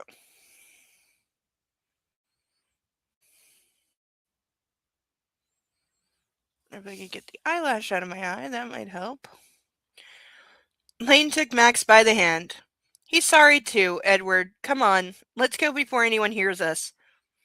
It took some tugging, but eventually Max followed along without further comment. The fight over the bid for independence stashed, they were halfway across the black and white marble floor of the dim foyer when Lane caught the sight of something way down at the end of the hall. Someone was moving in the shadows. Too big to be Jin. Lane yanked his brother into the total darkness of the ballroom across the way. Shh. Through the archway into the parlor, they watched as Edward turned to the cart to try and find the cork, and he wanted to yell out a warning for his brother. As their father entered, William Baldwin's tall body blocked the view of Edward. What are you doing? Same words, same tone, deeper bass. Edward turned around calmly with the liquor bottle in his hand and Lane's nearly full glass in front and center on the cart. Answer me, their father said. What are you doing? He and Max were dead, Lane thought. As soon as Edward told the man what had been going on down here, William was going to go on a rampage. Next to Lane, Maxwell's body trembled. I shouldn't have done this, he whispered. Where's your belt? Edward countered. Answer me. I did. Where is your belt? No, Lane thought. No, it was us. Their father strode forward, his monogrammed silk robe gleaming in the light, the color of fresh blood. God damn it, boy, you're going to tell me what you're doing here with my liquor. It's called Bradford Bourbon, father. You married into the family, remember? Oh, whoa. As their father lifted his arm across his chest, the heavy gold signet ring he wore on his left hand glinted like it was anticipating the strike, and looked forward to making contact with skin. Then, with an elegant, powerful slash, Edward was struck with a backhand slap that was so violent, the cracking sound ricocheted all the way out into the ballroom. Now I'll ask you again, what are you doing with my liquor? William demanded as Edward stumbled to the side, clutching his face. After a moment of heavy breathing, Edward straightened. His pajamas were alive from his body shaking, but he remained on his feet. Clearing his throat, he said thickly, I was celebrating the new year. A trail of blood seeped down the side of his face, staining his pale skin. Then do not let me ruin your enjoyment. Their father pointed to Lane's full glass. Drink it. Yeah, this is a great way to teach your kids not to drink. Force feed them bourbon till they puke. It's like you catch your kids smoking, so you make them smoke the whole pack. Don't fucking do this shit.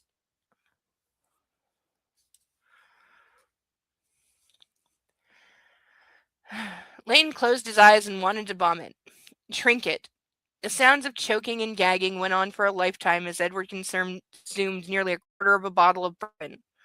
Don't you throw that up, boy, their father barked. Don't you dare. Yeah, if you chug straight bourbon, the odds of it coming back up, I would think, are pretty good. I mean, I've never had bourbon. I'm not a bourbon person. I was a vodka girl. But, oh, freaking eyelash. Get out of my eye.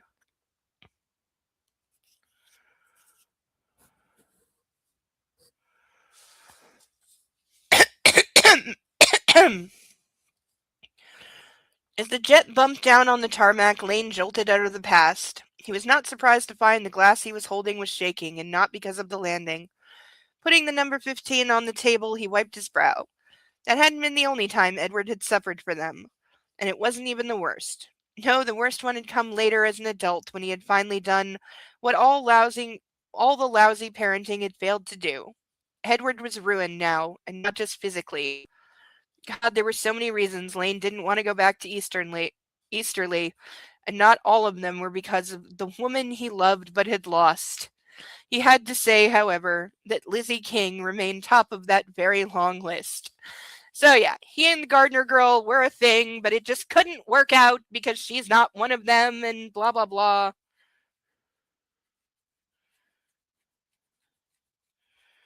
Oh, itchy foot.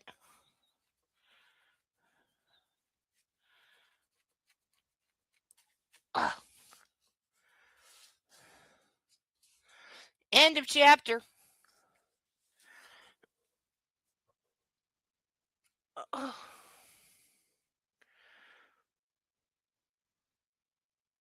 Mm.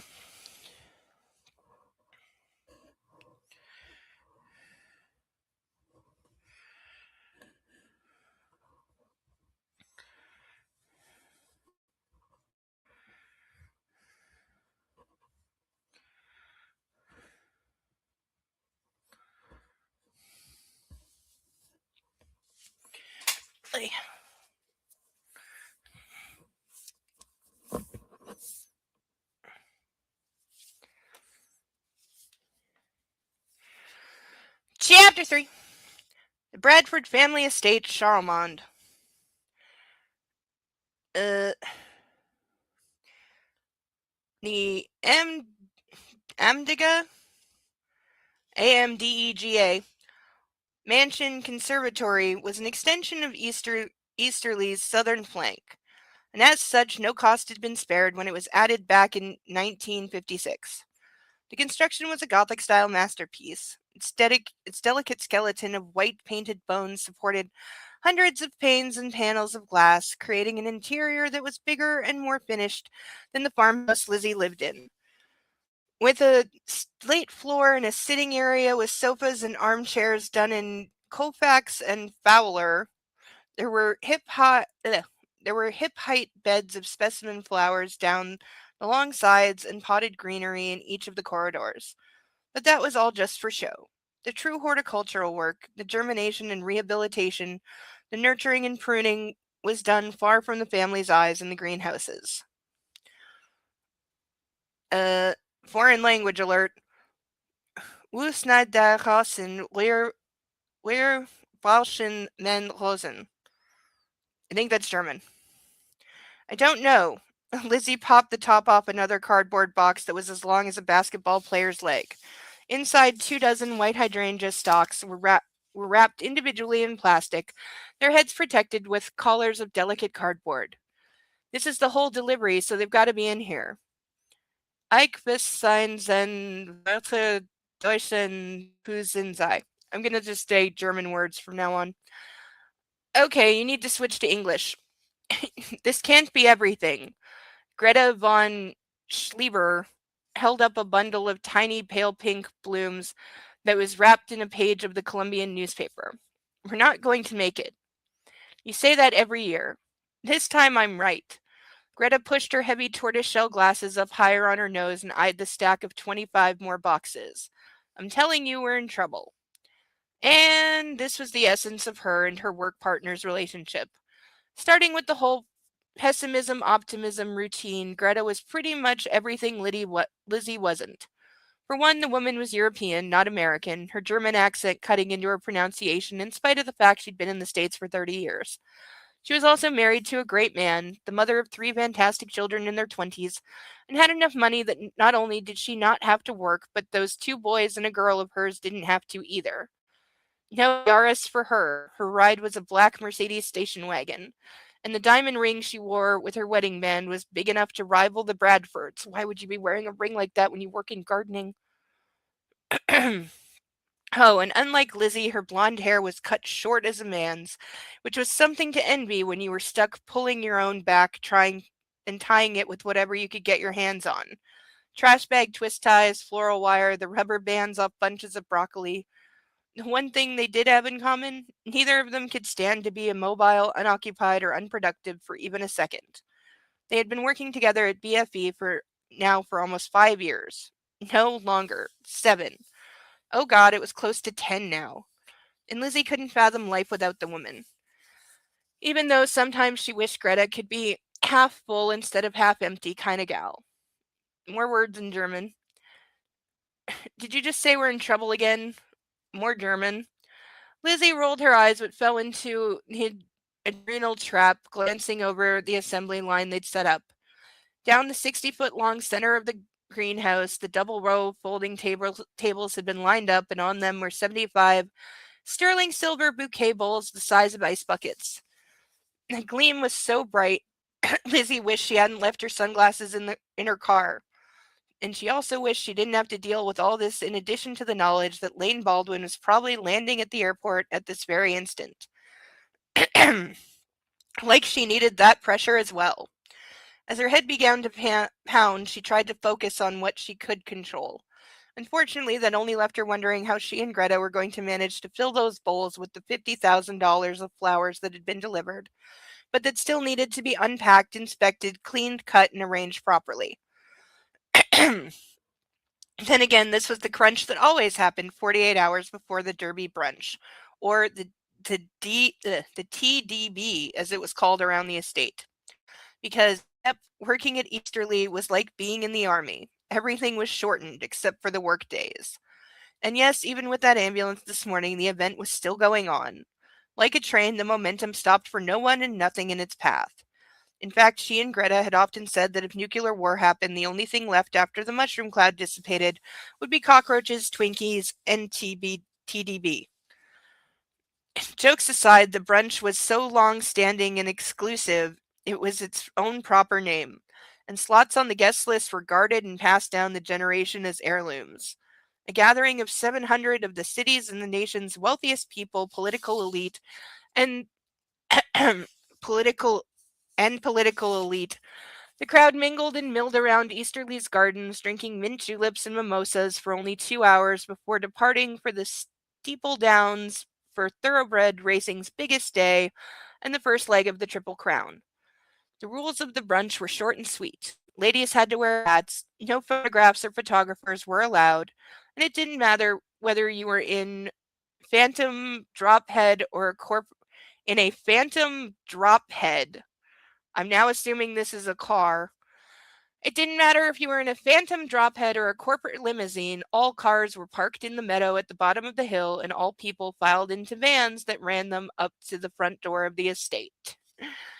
Yeah, I'm officially adding brand names, and do I need to add ugly cars for whatever a Phantom Downdrop is? Does anybody know?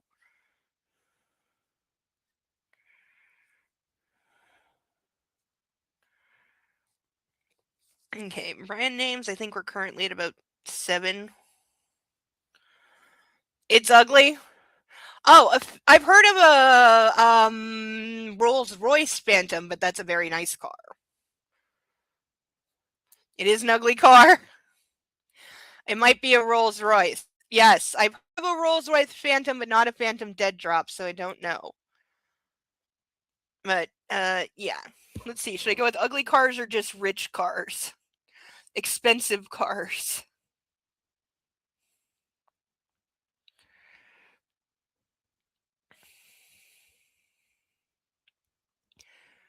Yeah, I'm just gonna go with fancy cars. They're ugly, we'll give bonus points.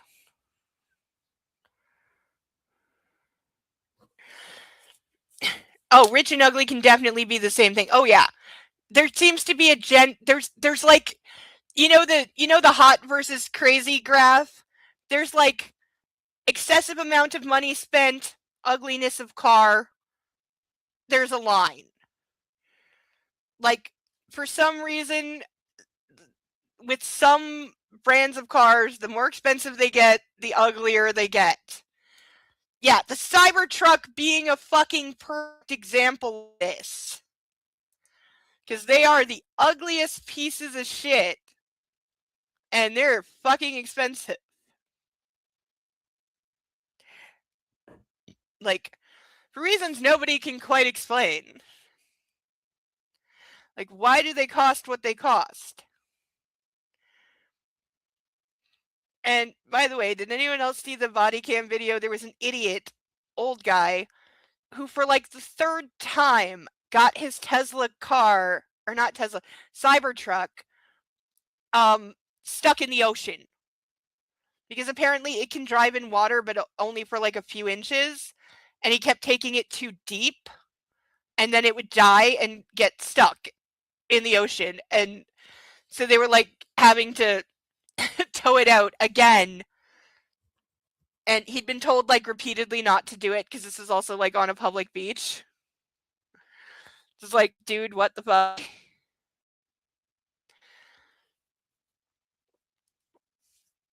I don't know. This guy, Deacon, this guy thinks it can drive in water because he kept driving it into water.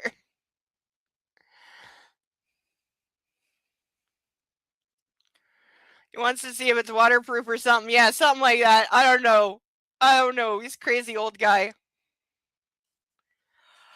I was like this week, though. So it's out there somewhere.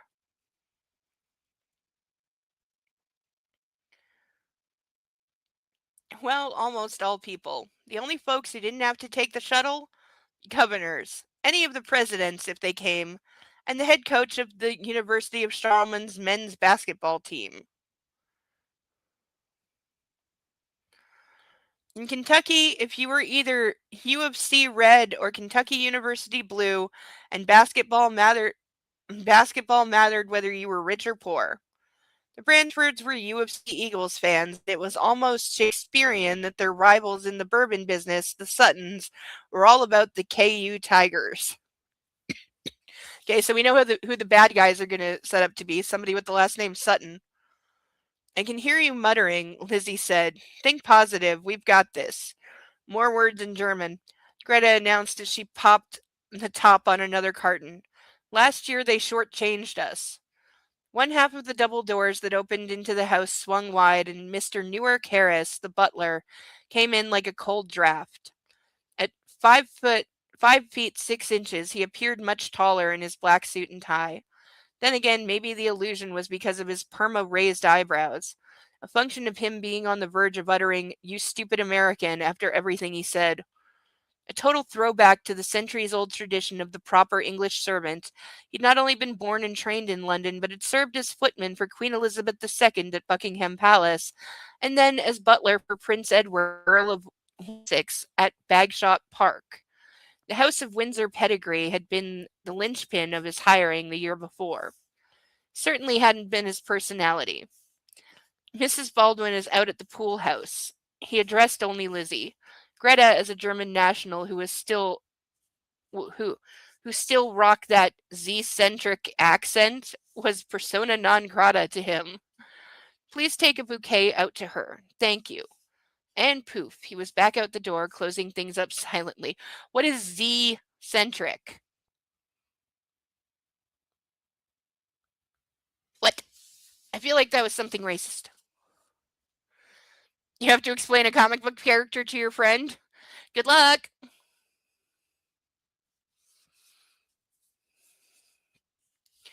Thank you for the video, Persnickety. I'll check it out as soon as we're finished. Yes, every single character except for the Gardner girl is very rich and has family history that goes back to the founding of America. Lizzie closed her eyes. There were 2 Mrs. Baldwins on the estate, but only one of them was likely to be out of her bedroom and down in the sunshine by the pool. 1-2 punch today, Lizzie thought. Not only was she going to have to see her ex-lover, now she was going to have to wait on his wife. Fantastic. More German. Did you say you hope a piano falls on his head? And you maintain you don't know German. 10 years with you and I'm getting there. Lizzie glanced around to see what she could use of the massive flower delivery. After the boxes were unpacked, the leaves needed to be stripped off the stalks and the blooms had to be fluffed one by one to encourage petal spread and allow for a check of quality. She and Greta hadn't gotten anywhere close to that stage yet, but what Mrs. Baldwin wanted, she got. On so many levels. 15 minutes of choosing, clipping, and arranging later, she had a passable bunch shoved into wet foam in a silver bowl. Greta appeared in front of her and held out her hands, that big mine-cut diamond ring flashing. Let me take it out. No, I got this. You aren't going to want to deal with her today. I never want to deal with her. Lizzie, I'm okay, honest. Fortunately, her old friend bought the lie. The truth, Lizzie was so far away from okay she couldn't even see the place. But that didn't mean she was going to wimp out. I'll be right back. I'll be counting the peonies. Everything's going to be fine, she hoped. Okay, so guy who's been in Manhattan for the last 2.5 years is apparently married to somebody who's living here. Sounds like a wonderful marriage. As Lizzie headed for the double doors that opened into the garden, her head really started to thump. Getting hit with a solid wall of hot and humid as she stepped outside didn't help that at all. Motrin, she thought. After this, she was going to take fire and get back to the real work. What is with people in these books taking, like, more pills than you should? The grass underfoot was brush cut, cropped, more golf style carpet than anything Mother Nature dreamed up. And even though she had too much on her mind, she still made a mental to do list of the beds to tend to and the replantings to be done in the 5-acre enclosed garden. The good news was that after a late start to spring, the fruit trees were blooming in the corners of the brick walled expanse, their delicate white petals just beginning to fall like snow on the walkways beneath their canopies. Also, the mulch had been laid down 2 weeks before had lost its stink, and the ivy along the old stone walls was sprouting new leaves everywhere. In another month, the 4 squares marked with the Greco-Roman sculptures of robed women in regal poses were going to be all pink, pastel pink and peaches and bright whites, offering a contrast to the sedate green and gray river view. Ugh. Ugh. Of course, it was all about the Derby right now. The white clapboard pool house was in the far left corner, looking like a proper doctor, lawyer, family of 4 colonial as it sat back from an almost Olympic-sized aquamarine body of water. Uh, the logo that connected the two was topped by a controlled wig of wisteria that would soon have enough white and lavender blooms hanging like lanterns from the green tangle. And beneath the overhang, outstretched in a brown Jordan recliner, Mrs. Chantal Baldwin was as beautiful as a priceless marble statue, about as warm as one too. The woman had skin that glowed thanks to perfectly executed spray tans, blonde hair that was streaked artfully and curled at the long ends, and a body that had given Rose Huntington Whitley an inferiority complex. Her nails were fake but perfect, nothing Jersey about either their length or color, and her engagement ring and wedding band were right out of Town and Country, as white and blinding and big as her smile. She was the perfect modern Southern belle, the kind of woman that people in the Charlemont zip code whispered about having come from good stock, even if it's from Virginia. Oh. I feel this book is reading me for not putting anything. The book is reading you for not doing any gardening. I'm beyond atrocious with plants. Never give me a plant unless you want it to die. Very, very bad. Ugh. Ugh, I really need some sugar. Seriously considering getting a cookie.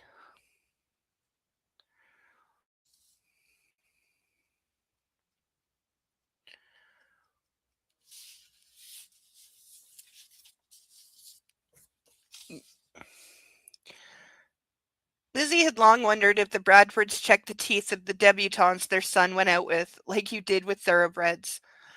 Collapsed, and then the ambulance came. That heavily diamonded hand lifted to that hair and pushed the stuff back, then brought the iPhone she was talking into over her other ear. They took her out the front door. Can you believe it? They should have done that around the back. Oh, aren't those lovely? Chantal Baldwin put her hand in front of her mouth, all geisha demure, as Lizzie swept over to the marble-topped bar and set the blooms on the end that was out of direct sunlight. Did Newark do that? He's so thoughtful. Lizzie nodded and turned back around. The less time wasted here, the better. Oh, say, Lisa, would you... It's Lizzie. She stopped. May I help you with something else?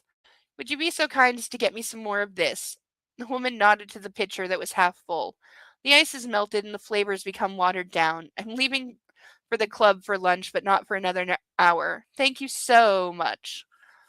Lizzie shifted her eyes over to lemonade and really tried, honest to God tried, not to imagine dousing the woman in the stuff. I'll have Mr. Harris send someone. Oh, but he's so busy, and can you just run in? You're such a help. The woman went back to her iPhone with its University of Charlemont cover. Where was I? Oh, so they took her out the main front door. I mean, honestly, can you imagine? In case you didn't know, she's the worst. Lizzie walked over, picked up the pitcher, and then strode back across the gleaming white terrace to the green grass. My pleasure. My pleasure. Yeah, right. But that was what you were supposed to say when the family asked you to do something. It was the only acceptable response, and certainly better than, how about you take your lemonade and have it where the sun don't shine, you miserable piece of veal. Oh, Lisa, it's a virgin, okay? Thank you. Why would there be alcohol in the lemonade at like 9 in the morning?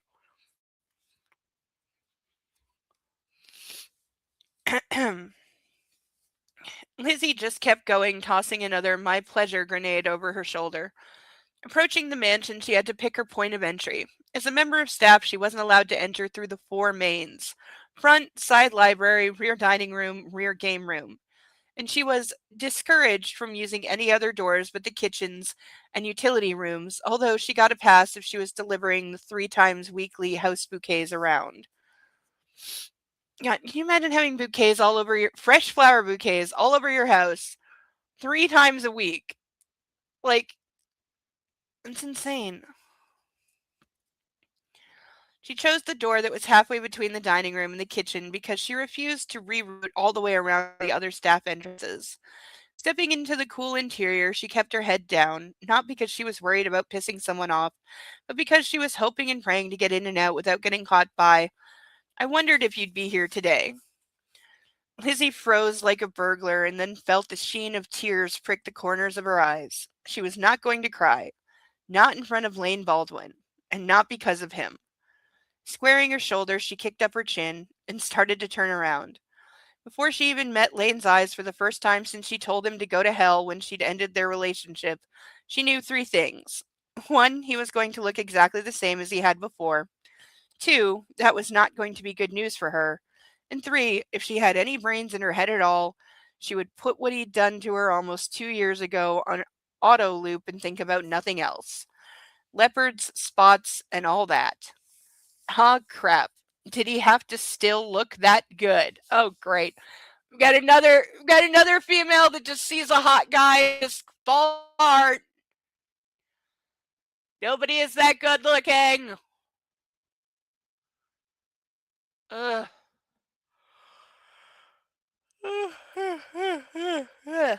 No, really want a cookie. Is this a college book? It sounds like something from college. I don't know what you mean by a college book.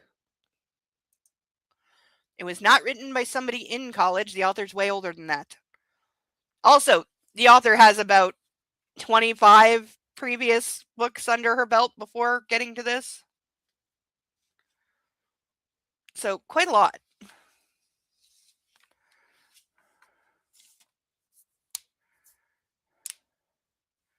Ah, better.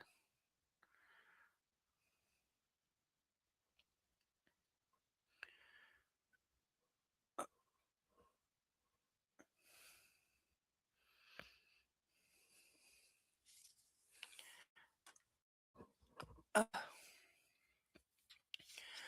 Oh, second obligatory shout out. If you would like to help a girl out and support the channel, we have random ducks for $10 or painted ducks. If you would like a painted duck, PayPal link should be at the top of the chat. Or if you would like to put me in handcuffs for the rest of the evening, that clocks in at $25. These are real. We have keys because we do things safely, but these are a lot of fun. Or for $50, we have Chugging a Skittles drink mix. We still have 2 flavors that we have not tried yet that I would like to try. I want to know if the strawberry is any good or if it just tastes like sugar. And I want to know, is the orange flavor overpowering? Because I often find things that are flavored orange, for some reason, just with like orange flavor, they tend to crank the flavor up to roughly 1,000. So it's not just orange, it's like orange in all caps.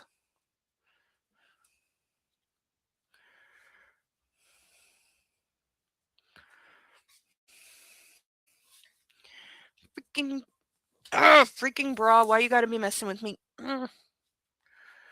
Why you gotta be misbehaving?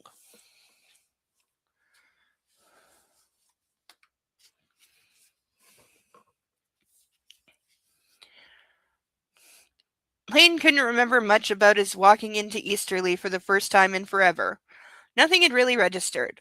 Not that grand front door with its lion's head knocker and its glossy black panels. Not the football stadium sized front foyer with the grand staircase and all the oil paintings of Bradford's past and present. Not the crystal chandeliers or the gold sconces, nor the ruby red orientals and the heavy brocade drapes. Not even the parlor or the ballroom on either side.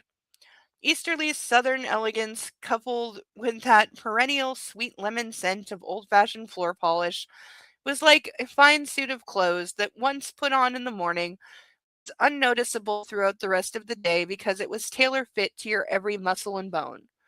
For him, there had been absolutely no burn on reentry at all. It was immersion in 98.6-degree calm water. It was breathing air that was perfectly still, perfectly humid, perfectly temperate. It was nodding off while sitting up in a leather club chair. It was home, and it was his enemy at the same time, and very probably there was no impression, because he was overwhelmed by emotion he was shutting out. He did, however, notice every single thing about Lizzie King, seeing Lizzie King once again. The collision happened as he was heading through the dining room in search of the one he had traveled so far to see. Oh God, he thought. Oh dear God. It is true because bras hate us, also they're very poorly designed.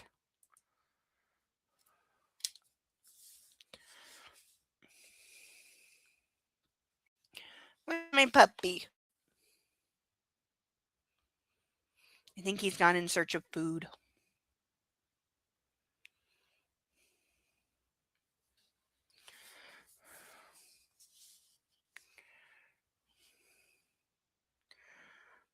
After having to rely on memory for so long, standing in front of Lizzie was the difference between a descriptive passage and the real thing. And his body responded instantly. Here we go. Blood pumping, all those dormant instincts not just waking up, but exploding in his veins. So he's going to wind up cheating with her, of course. Her hair still blonde from the sun, not some hairdresser's paintbrush, and it was pulled back into a tie, the blunt ends thick and sticking out straight like a nautical rope that had been burn cut. Her face was free of makeup, the skin tanned and glowing, the bone structure reminding him that good genetics were better than $100,000 of plastic surgery, and her body, that hard, strong body that had curves where he liked them and straightaways that testified to all the physical labor she did so well, was exactly as he remembered. She was even dressed the same, in khaki shorts that required a black polo, and the required black polo with the Easterly crest on it. Making your staff wear black in a place that's hot is just mean. Her scent was copper tone, not Chanel, and her shoes were Merrill, not Manolo. Her watch was Nike, not Rolex. Okay, we get it. And I'm adding several brand names. Jesus Christ.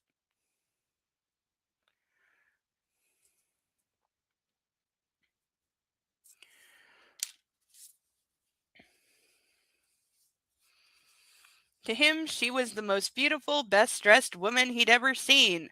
So why didn't he marry her? But now he's apparently married to somebody else that he doesn't live with. What? Unfortunately, that look in her eye remained unchanged as well. The one that told him she too had thought of him since he had left. Just not in a good way. As his mouth moved, Lane realized he was speaking some combination of words, but he wasn't tracking. There were too many images filtering through his brain. All memories from the past. Her naked body in messy sheets, her hair threaded through his fingers, his hands on her inner thighs. In his mind, he heard her saying his name as he pumped into her hard, rocking the bed until the headboard slammed against the wall. Yes, I knew you'd come, she said levelly.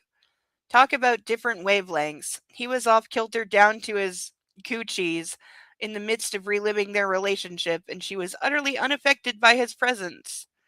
Have you seen her yet? She asked, then frowned. Hello? What the hell was she saying to him? Oh, right. I hear she's already home from the hospital. About an hour ago. Is she okay? She left here in an ambulance on oxygen. What do you think? Lizzie glanced in the direction she'd been headed. Look, if you'll excuse me, I'm going to. Lizzie, he said in a low voice. Lizzie, I'm. As he trailed off, her expression became bored. Do us both a favor and don't bother finishing that, okay? Just go see her and do whatever else you came here to do, all right? Leave me out of it. Christ, Lizzie, why won't you hear me out? Why should I, is more the question. Because civilized people give others that common courtesy. And boom, they were off. Excuse me, she demanded. Just because I live over the river and I work for your family, that makes me some kind of an ape? Really, you're going to go there? That's not what I meant. Oh, I think it is. I swear, he muttered, that chip on your shoulder. What is it, Lane? Showing again? Sorry, you're not allowed to twist things around like I'm the one with the problem. That's on you. That's always been on you. Lane threw up his hands. I can't get through to you. All I want to do is explain. You want to do something for me? Fine. Great. Here. She shoved a half-full pitcher of what looked like lemonade at him. Take this to the kitchen and get someone to refill it. Then you can tell them to take it out back to the pool house, or maybe you can deliver it yourself. To your wife. Has he ever lived with the wife? Like, what is going on? Why is he married to somebody else that he clearly, like, is not with? I'm going to sneeze. Achoo! Achoo!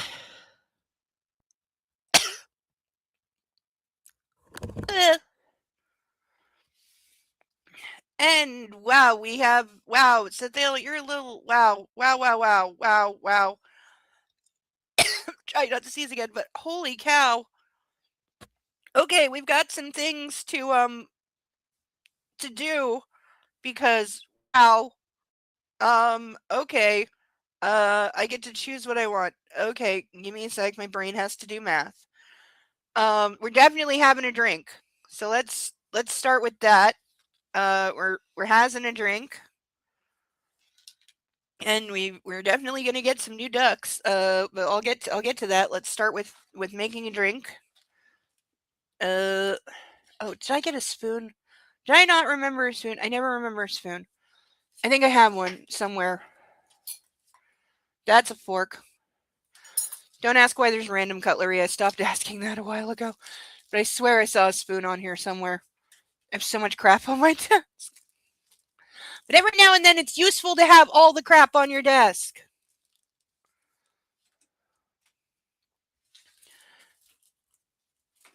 Ugh, what was I reaching for? Oh, there. Ha! Ha! I knew there was a spoon.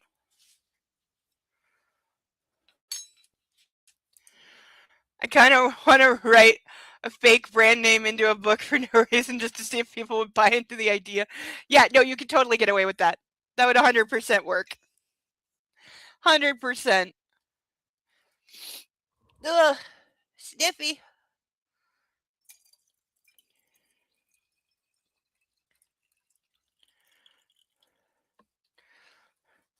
Okay, strawberry or orange? What are we going to go for?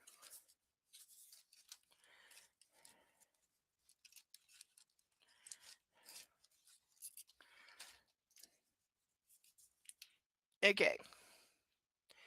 Here's what we're going to do. I'm going to mix these up. Not looking.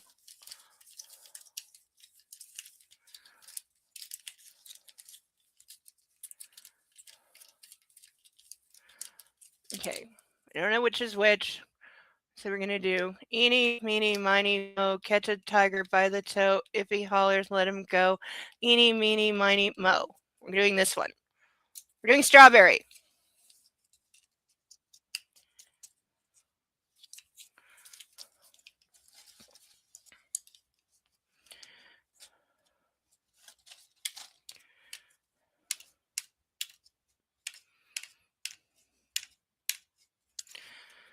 All right.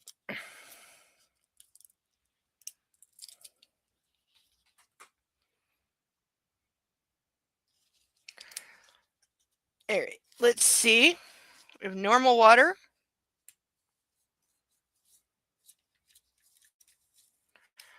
Well, they really put a lot in these little packs.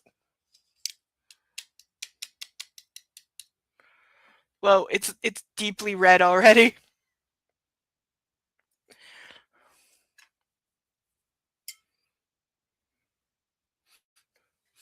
Smells very strawberry. Very artificial strawberry, not like the real thing. It smells like strawberry jello.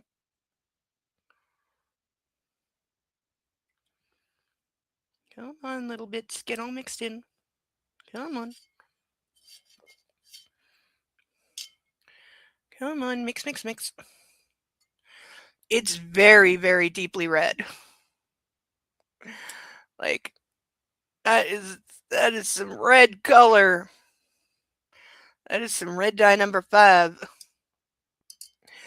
Okay, we're gonna do minor taste test just so I don't like spit it out if it's bad. Yeah, that's grape jello in a glass, or strawberry jello. Yeah, that is 100% strawberry jello in a glass.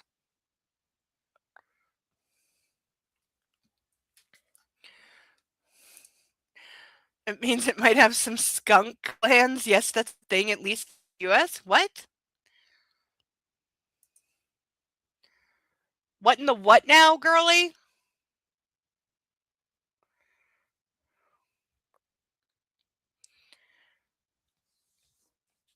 And since Sethiel is an incredibly generous human being, we're also going to have handcuffs, and I'm going with 5 new random ducks. I'm going to draw 5 random ducks out of this bag over the course of the next hour 45.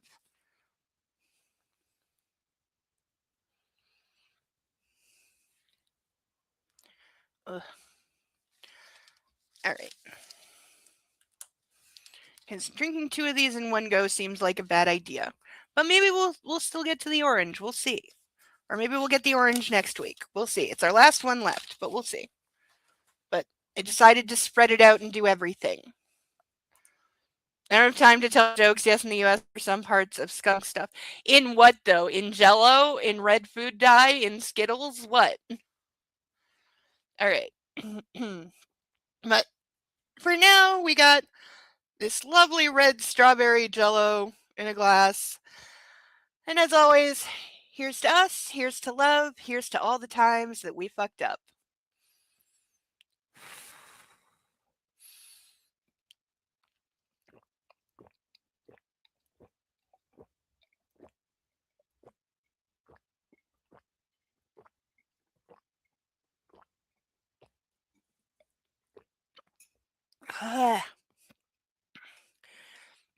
It's in strawberry flavoring.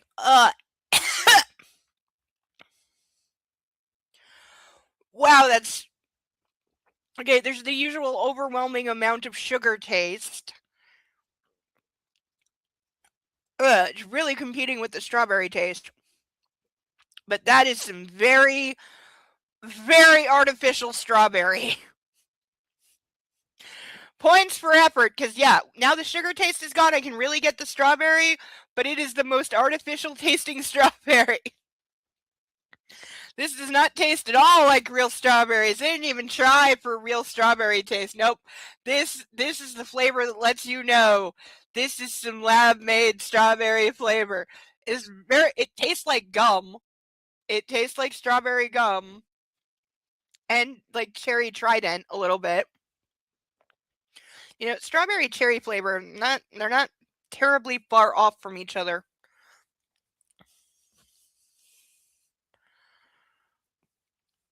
You do way too much interneting? Haha. You and me both. Oh, excuse me if I burp from chugging. That tends to happen. But at least I didn't get a nosebleed from sneezing. I've been worried about that the last couple days because that's how I got a nosebleed last time. Only that time I was having the worst like allergies, and it was horribly, horribly dry, and I was sneezing like 30 times a day for 5 days. So I was actually kind of impressed that it took until like day 4 before I sneezed so hard I got a nosebleed because I kept waiting for it to happen. But hopefully the sugar goes directly to my brain. And thank you. In case I forgot to say that. Sometimes I do, and then I remember later, and I'm like, damn it! But thank you for the drink, the handcuffs, the ducks we will draw. Okay, I'm gonna draw one duck now, and then we'll space out the other ducks to keep things interesting. All right, first duck. Eyes closed, hand in the bag. Oh, it's been so long since I did this. It's so good. That's why I went with a lot of ducks, because we need to add more ducks. Also, the thumbnail looks way too plain when it's just the title. So, because I only put the ducks that get sponsored during the book on the thumbnail. That's why once we start a new book, the thumbnail goes back to being blank, because we don't have any ducks that go with that book yet. But now we will have plenty of ducks. And we are starting with this one. What did I get? Baseball duck. Night, Deacon. Say goodnight to our baseball duck. He's number 1. All right, so we got baseball duck. Going next to Katy Perry duck. He's going to need a name.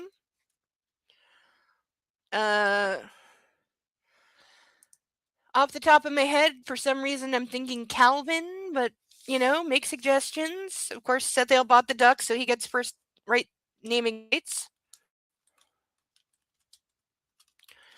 I'm writing it down, so I remember what order they go in. All right. In like 15 minutes, we'll draw another duck.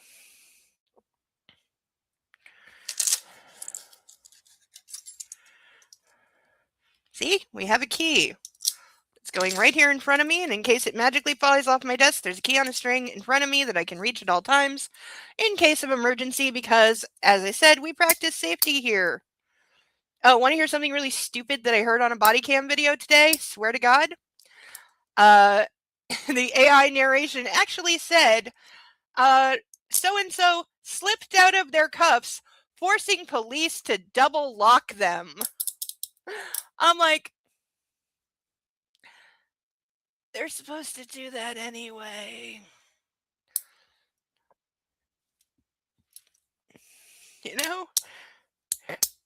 Also, I don't think failing to double them makes them easier to slip, because double locking them only makes them not go any tighter. You can't like force them open more. So what it really should have said is, these police are shitty at handcuffing. But they were shitty at a lot of things. The way the one officer, and I submitted this to Only Cops, so I hope it makes the stream. Yeah, that's not how that works. Sarah's got it. That's not how that works at all. That is not how that works. I hope it makes the stream for Only Cops, because after that incredibly stupid comment, the way the one officer hauled, and I mean hauled in a bad way, physically lifted this woman, whole body lifted her by the cuffs, by her arms, and dragged her across concrete to his car, and then threw her like a sack of potatoes. I was like, okay, dude, I know you're pissed, and she's a little bit annoying. She's certainly far from the most annoying we've ever seen. She really wasn't that bad, quite frankly. He was just pissed off. But the way he just physically hauled her was like, whoa. And there's of course 3 other cops standing around watching. Nobody intervenes. Nobody says anything. The rarest thing in the world, and especially, no, actually not the world, the rarest thing in America, because you will see it anywhere that's not America. But in America, the rarest thing ever is seeing one police officer actually stop another police officer from doing something bad. We all remember those new laws they made after George Floyd, where if you see a cop doing something bad, another cop is supposed to intervene? Yeah. Show me anywhere that actually has fucking happened. Please. A few years ago, we all saw the video where dude, pissed off sergeant guy was about to pepper spray a guy who was handcuffed in the back of the car because he didn't like the fact that I was running his mouth. A female officer actually did intervene and stopped him. The male officer turned around and choked her. He put his hand on his throat and choked her. She got ostracized off the force and forced to quit. He got to honorably retire a year later. That's how that went. So, great that you made these shiny new rules, but did you teach your officers to fucking follow them?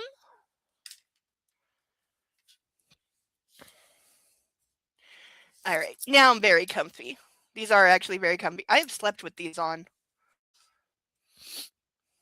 Thank you again to Sethdale and his dragons.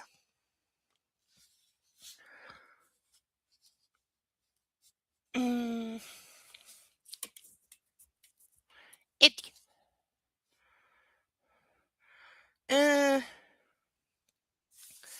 Okay, we're on this page.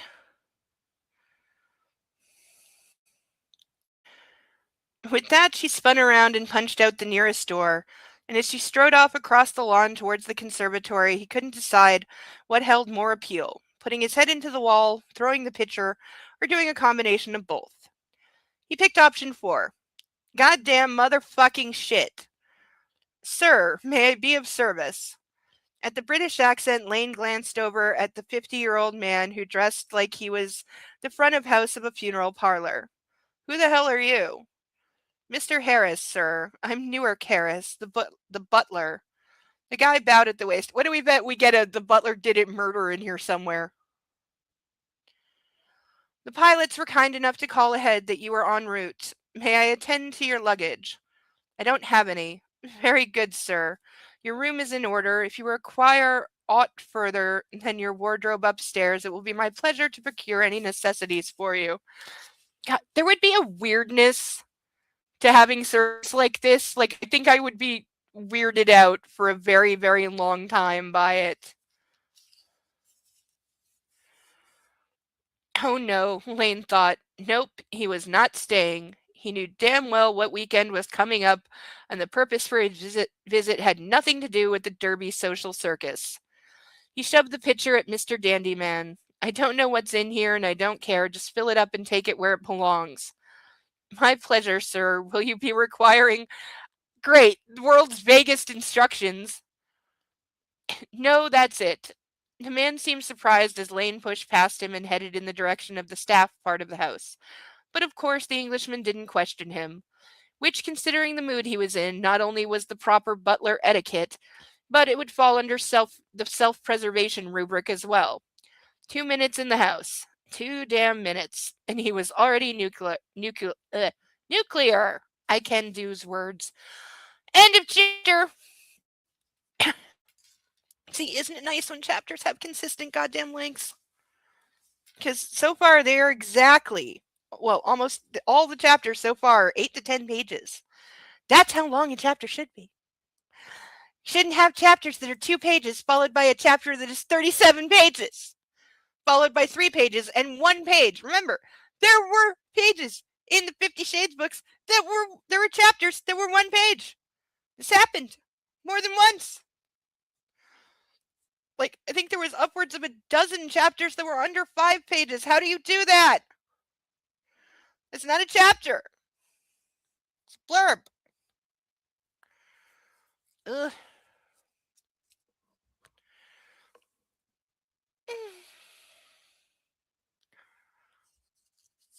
All right.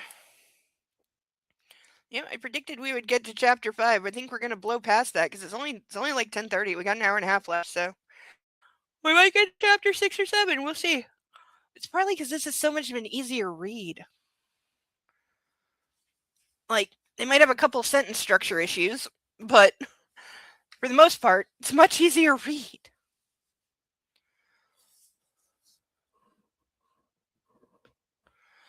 And so far, no blowjobs. Though, give it time. Proper story knows you don't put your first sex scene before page 69. That is the rule. Chapter 4. Lane marched his way into the massive professional kitchen and was immediately taken aback by both the olfactory noise and the auditory silence. Even though there were a good dozen chefs bent over the stainless steel counters and the Viking stoves, none of the white coats were speaking as they labored. Do you call chefs white coats? Isn't it jacket? Isn't it a chef's jacket, not a coat? I've watched Hell's Kitchen. I know. A few of them did look up, however, recognizing him and stopped whatever they were doing. He ignored their "oh my god" reaction. He was used to that double take by now, his reputation having preceded him across the nation for years. Thank you, Vanity Fair, for that expose on his family a decade ago, and the 3 follow-ups since, and the speculation in the tabloids. And don't get him started on the internet. Once that lowest common denominator media package celebrity status sucker fished you, no getting off it. As he went to a door marked private, he found himself retucking his shirt, pulling up his slacks, smoothing his hair. Now he wished he'd taken time to shower, shave, change. Yeah, showing up in clothes that you've been up all night drinking, smoking cigars, and playing poker in, and then took like a 4-hour flight in. Probably not the best way to present yourself to your mother after you've been away for 2.5 years and came home because she's dying. Hello, Ironton. Thanks for dropping by. This is the new book we started.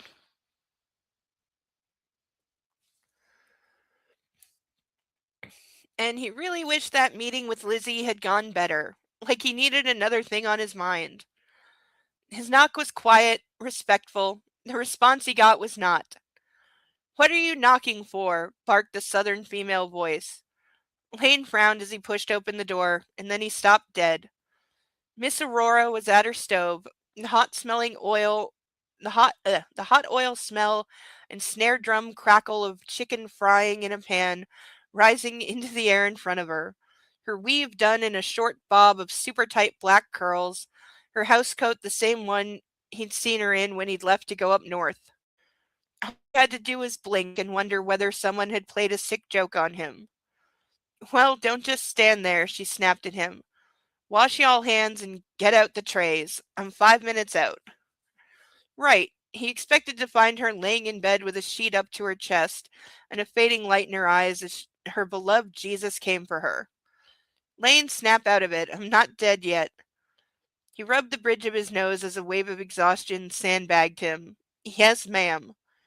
As he closed them together, he searched for signs of physical weakness in the strong shoulders and the set legs of hers. There was none. There was absolutely nothing about the 65-year-old woman to suggest she had ended up in the emergency room that morning. Okay, so it was a toss-up. He decided as he eyeballed the rest of the food she'd prepared for him. A toss-up between him being relieved and him feeling furious that he'd wasted the time coming down here. One thing he was clear on, there was no leaving before he ate. Partially because she would hog-tie him to a chair and force-feed him if she had to, but mostly because the instant he caught that scent, his stomach had gone hollow pit hungry on him. "Are you okay?"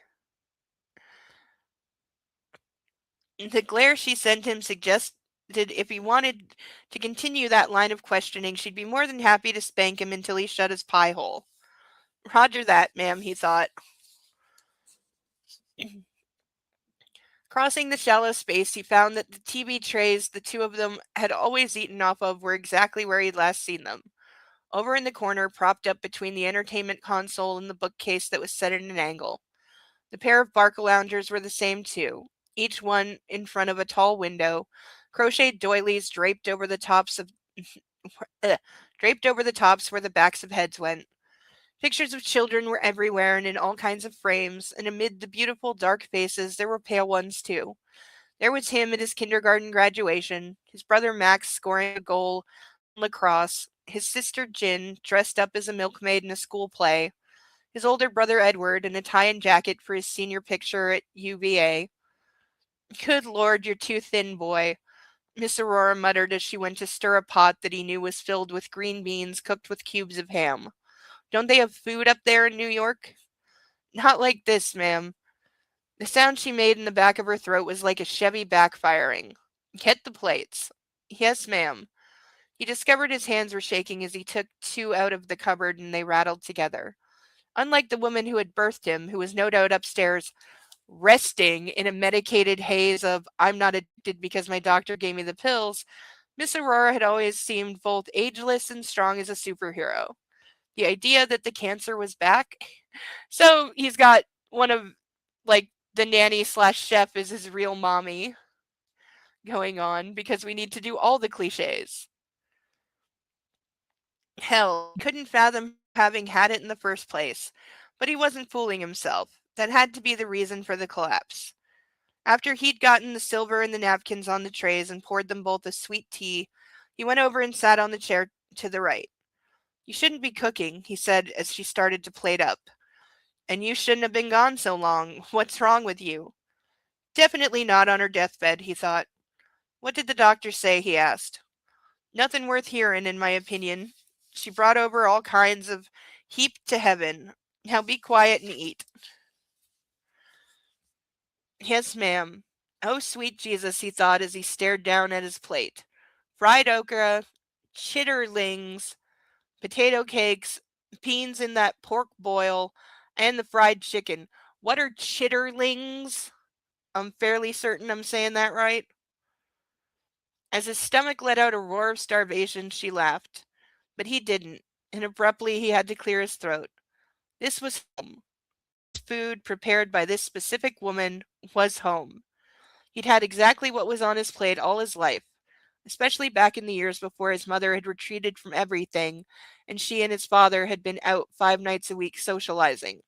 Sick or well, happy or sad, hot or cold, he and his brothers and sister had sat in the kitchen with Miss Aurora and behaved themselves or risked getting swatted on the back of the head. There were never any troublemakers in Miss Aurora's kitchen. Go on now, she said softly. Don't wait to where it gets cold. As a person born and raised in the South, I'm taking offense to this book's depiction. Oh, said they all. We're barely started. You've got so much more to take offense to. They're pig intestines. I'm assuming like fried because if I know one thing about Southern food, let's just say y'all embrace the concept of frying everything, including butter. So yeah, I know it's probably yeah. Oh, tis the season of all the cliches. All right, we gotta draw another duck. I'm not sure I can do this with handcuffs on. Let's see. Can I? I think I can, kind of. Okay, eyes closed. Drawing another duck. Oh, this is really hard to do with cuffs on. Because I'm trying to mix it up and I don't want to knock anything out of the bag. Okay, whatever this one is. This duck.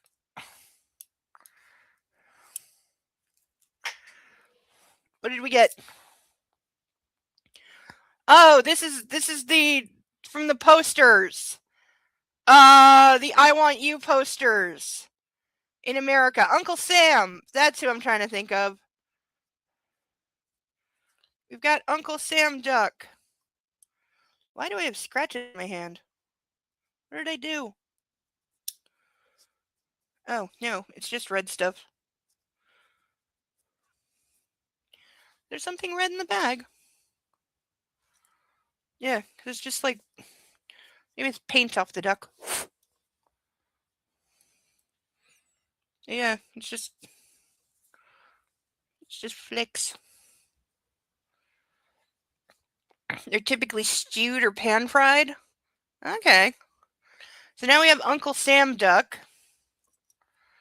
Can we name him Abraham? What did I say for the baseball duck? Calvin. For now, I'm putting Calvin and Abraham unless Sadale wants to name them something else because they're his. That looks cute.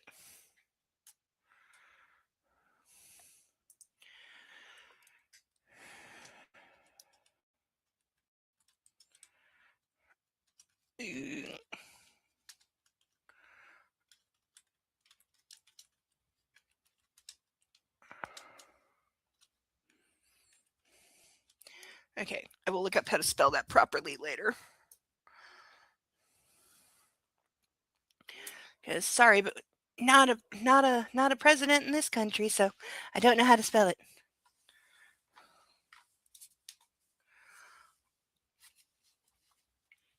Ugh. Whew. I will definitely take some of the potato cakes and fried chicken, though. That sounds really good. As his stomach let out a roar of starvation, she laughed. But he didn't. And oh, wait. Where was I? Talk about digging in. When he moaned as the first taste flooded his mouth. Oh, Miss Aurora, you need to come home, boy. She shook her head as she sat down with her own plate. That northern stuff is not for you. Don't know how you stand the weather, much less those people. So you're gonna tell me what happened? He asked, nodding at the cotton ball and surgical tape in the crook of her elbow. I don't need that car you bought me. That's what happened. He wiped his mouth. What car? Those black eyes narrowed. Don't you try to play, boy. Miss Aurora, you were driving a piece of, junk. I can't have y'all like that.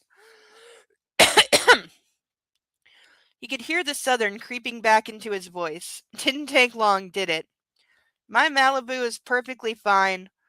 Howie held her stare. It was a cheap car to begin with and had 100,000 miles on it. Don't see why. Miss Aurora, I'm not having you in that junker no more. Sorry. I have a feeling the South is about to get real strong in the language. She glared at him hard enough to burn a hole in his forehead, but when he didn't budge, she dropped her eyes. And that was the nature of their relationship.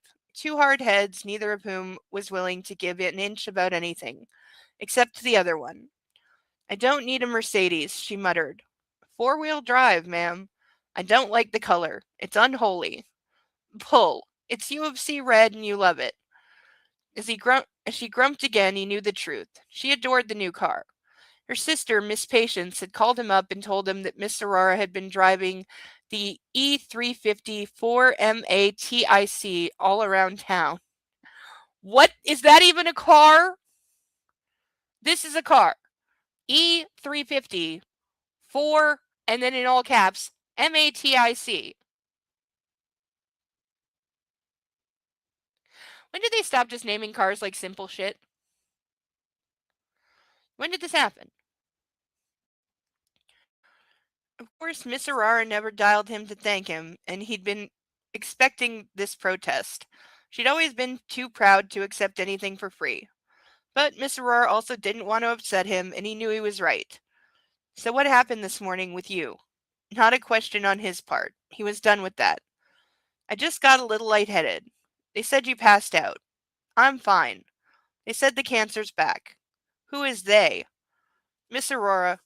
My Lord and Savior has healed me before, and he will again. She put one palm to heaven and closed her eyes, then looked over at him. I'm going to be fine. Have I ever lied to you, boy? No, ma'am. Now eat. That command pretty much shut him up for 20 minutes. Lane was halfway done with his second plate when he had to ask, You see him lately? No reason to specify who the he was. Edward was the he in every one of in every Edward was the he everyone spoke of in hushed tones. Aurora's face tightened. No.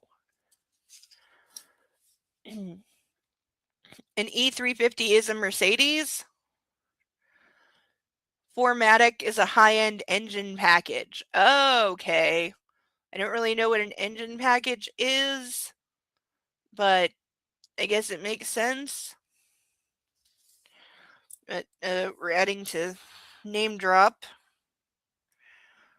I already fear I'm going to run out of space for all the brand names because it's like halfway across the page already.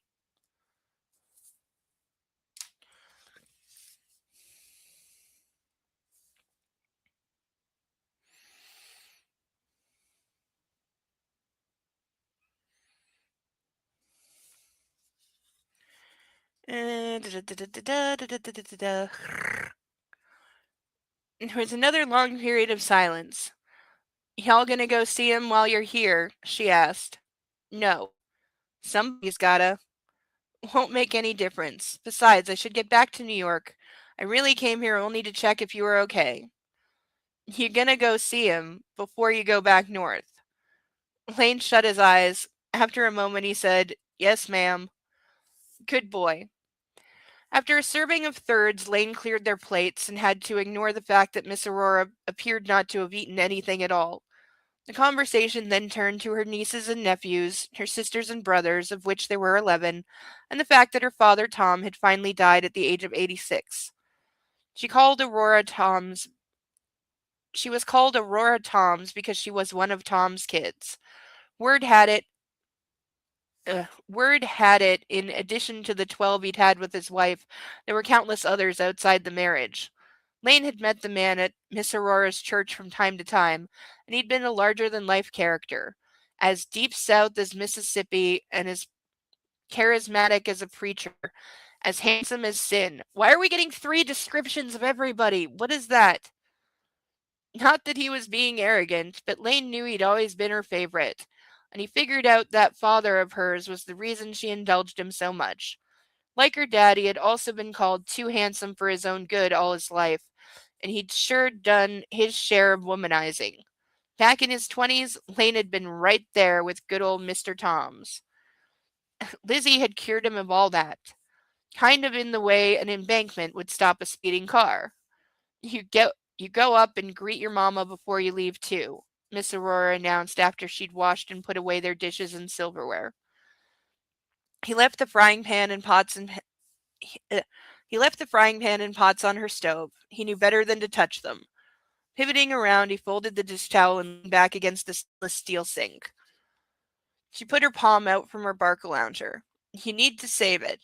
Miss Aurora, do not tell me you flew over 100,000 miles just to look me over like I'm some kind of invalid. That don't make no sense. Your food is worth the trip. That is true. Now go see your mama. I already have, he thought as he stared across at her. Miss Aurora, are you going to get help for the derby? What do you think all these fools out in my big kitchen are for? It's a lot to manage, and don't tell me you aren't ordering them around. That infamous glare shot his way, but that was all he got, and it scared him. Normally she'd be up from her chair and muscling him out the door. Instead, she stayed sitting. I'ma be fine, boy. You better be. Without you, I got no one to keep me straight. She said something under her breath and stared off over his shoulder, while he just waited in the quiet. Eventually, she waved for him to come over, and he did right away, striding across the linoleum and getting down on his knees by her chair. One of her hands, her beautiful, strong, dark hands, reached out and ran through his hair. I need to get this cut. Yes, ma'am. She touched his face. You're too handsome for your own good. Like I said, you gotta stick around and keep me right. Miss Aurora nodded. Count on it. There was a long pause. Thank you for my new car. He pressed a kiss to her palm. You're welcome. And I need you to remember something. Her eyes, those ebony eyes he'd stared into as a child, as a teenager, a young man, a grown man, roamed around his face like she was taking note of the changes that gathering age was bringing to the features she had watched for over 30 years. I got you, and I got God. I'm wealthier beyond means. We clear, boy. I don't need no Mercedes. I don't need a fancy house or fancy clothes. There's no hole in me that needs filling. You hear me? Yes, ma'am. He closed his eyes, thinking she was the single most noble woman he'd ever met.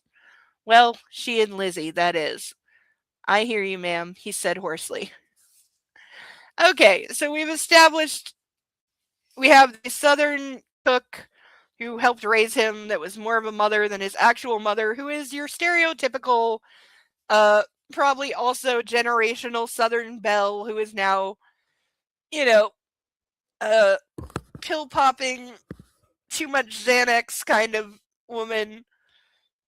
Uh, so I'm assuming this person is about to die because somebody has to die to make things change. I'm wondering if his father's still alive. I'm guessing not because the father wasn't mentioned, but the older brother was.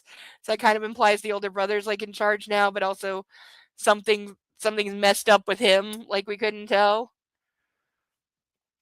But after chugging that, I need to step away for a second. So I will be right back in exactly 2 shakes of a lamb's tail. And I don't know where the puppy has gotten to. He's probably on the couch. Because he had to go has food. And puppy.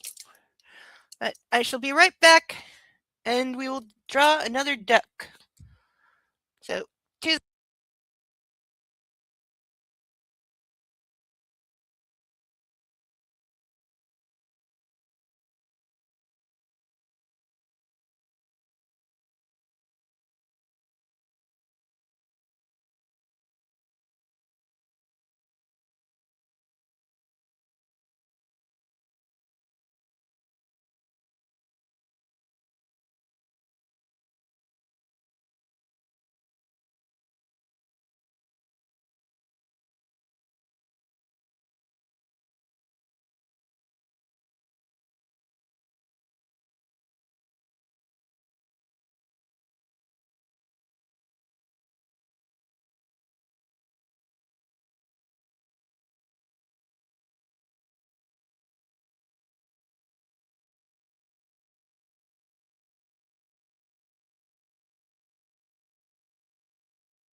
and back. And we're drawing a duck.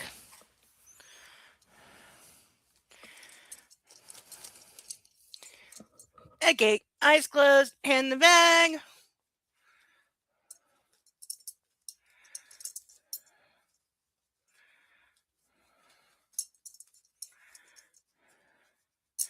This one. What did I grab? Oh, we got the bumblebee duck! This is one of the cool ones. Oh, I really wanted the shark duck, though. We still got two more. So, we have the bumblebee be mine duck. It does actually say be mine. There we go. So we have bumblebee duck. I don't have a name immediately coming to mind. You're going to have to think about that. If anyone has a suggestion, leave it in the chat and we'll see where we go.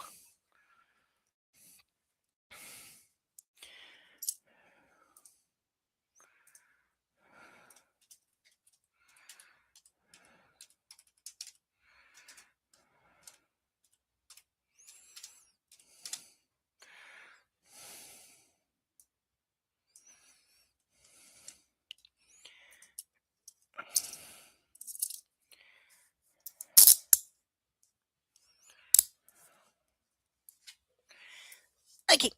Ugh. I'm going to have to consider making some kind of a book stand because this is really heavy. Like, to hold for an extended period of time, this is a heavy book.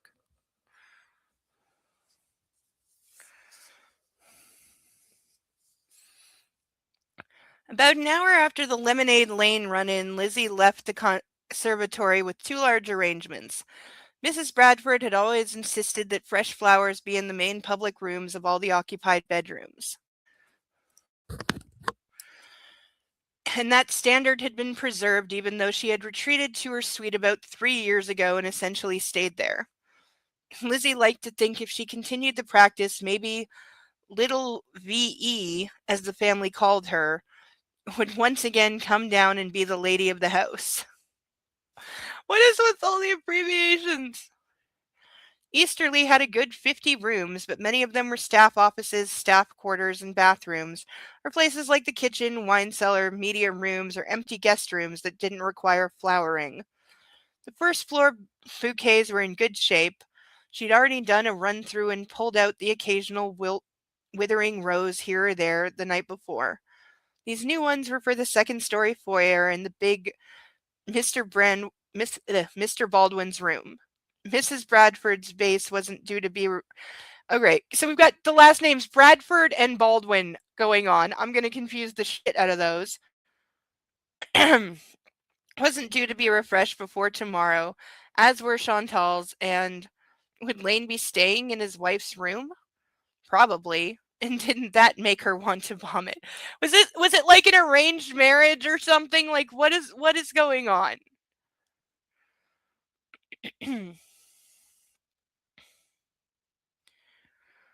Heading up the back staffing stairs, the two sterling silver fluted vases strained her hands and wrists and tightened up her biceps, but she toughed it out. The burn wasn't going to last long, and taking a time out somewhere along the way just prolonged things. The main hallway upstairs was long as a race course, bifurcated by an upper level seating area and the conduit to a total of 21 suites and bedrooms that opened off on either side. Big Mr. Baldwin's quarters were next to his wife's, with both sets of rooms overlooking the garden and the river. There was a connector that linked their dressing rooms, but she knew it was never used. Okay, so why is he married to this person if apparently they never spend any time together? From what she understood, once the children had been born, that part of the relationship had not been resumed, to use the old-fashioned verbiage. When she'd first started working at Easterly, she'd been confused by the names, and had slipped up and called Mrs. Bradford by her legal name of Mrs. Baldwin. No go. She'd been firmly corrected by the head of staff. The lady of the Brandford house was going to be a Mrs. and a Brandford, no matter what the last name of her husband might have been. See, this is where you get into stupid shit. Confusing until she'd realized that husband-wife team had no more overlapping lives than their separate sleeping accommodations. So it was Mr. Baldwin in the suite with the navy blue accents and the heavier mahogany antiques, and Mrs. Bradford in the ivory, cream, taupe, and blush suite with the Louis XIV furniture and canopy bed. Actually, maybe the pair of them did have something in common. He hid in his office in the business center, she in her bedroom. Crazy. Lizzie proceeded down to the curving formal stairs and swapped out the bouquet on the coffee table in the seating area. Then she went over and stopped at Mr. Baldwin's suite, knocking twice on the broad panels. She waited even though there was no way he was on the other side. Every morning he left for his business center next door on the property, and he didn't return until the 7 o'clock dinner hour. Putting the old foyer bouquet on the floor, she cranked the ornate doorknob, pushed inside, and strode over to the antique bureau that belonged in a museum. There wasn't anything hugely wrong with the flowers already in place, but nothing was allowed to fade at Easterly. Here, in the cocoon of wealth, entropy was not permitted to exist. She switched the vases. As she switched the vases, she heard voices in the garden and went to the windows. Over a dozen men had arrived and were carting in the huge white canvas rolls and long aluminum poles that, with enough manpower and some hydraulics, were going to be the Derby Brunch's 80 by 40 foot tent. Jesus, that's a lot. Why did that just sound? Yes, it did. Why did it sound like a Clue reference? It was Mr. Baldwin in the, yeah. No, this whole place sounds like a couple times I've been like, okay, so we're just naming the rooms used in Clue. The conservatory, the ballroom.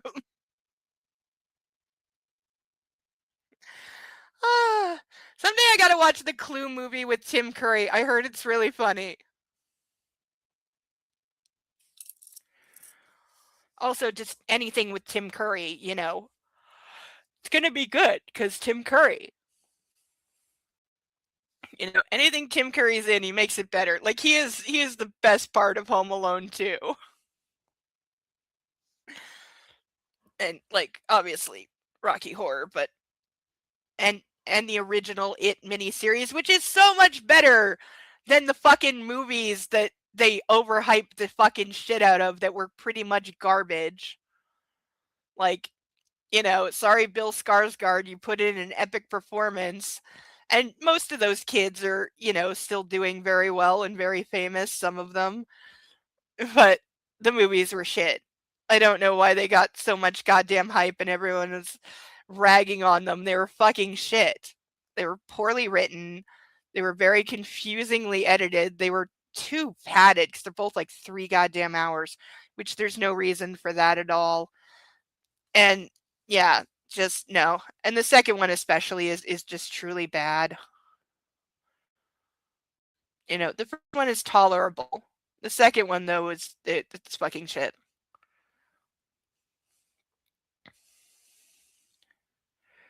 Great. Chantal was probably calling up Mr. Harris right now and complaining that the no-fly zone had been violated. If a member of family or a guest were using the pool house, or any of the terraces, all work had to cease in the garden and all workmen had to beat feet out of the area until their royal highnesses were finished with their enjoyment.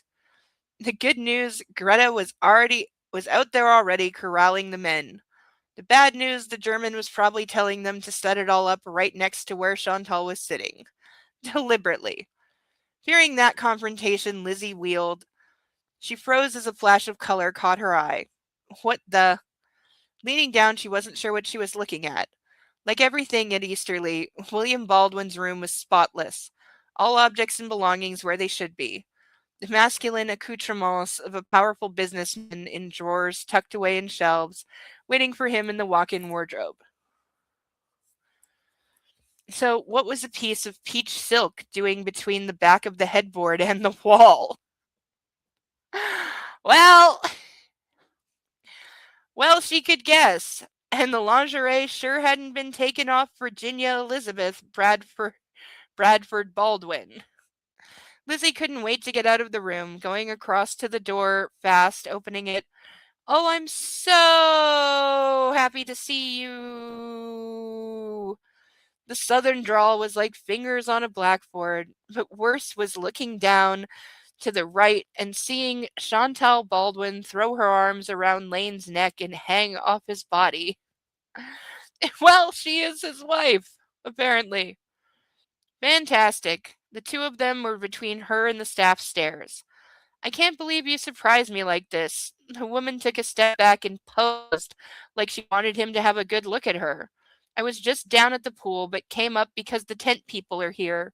I decided to remove myself so they could be on that part of the grounds to set up. Well, how, magnanimous of you to let people do their fucking job for a huge event you have coming up, rather than make them stand around and wait for you to be done sunning by the pool, because you literally just can't do that anywhere else on your, 500-acre estate. Lizzie turned around to go for the main stairs to escape, even if it was against regulation. It was better than having to pass by. As if on cue, Mr. Harris came up to the landing with Mrs. Molly, the head of housekeeping. The English butler was running his fingertip over the top of the balustrade and holding it out for her inspection, shaking his head. Great. Her only exits were either over hot coals or through a bonfire, or ducking back into Mr. Baldwin, who was cheating on his wife's room. Oh, the choices. She just loved her job sometimes. End of chapter. Wow, this one is I'm adding hyphenated phrases because there's so many like this where it's a bunch of hyphenated words. That's about the 7th or 8th time that's happened. It's I like a lot of descriptive adjectives too, but I don't do the endless hyphen thing. Maybe I should, but I don't do that.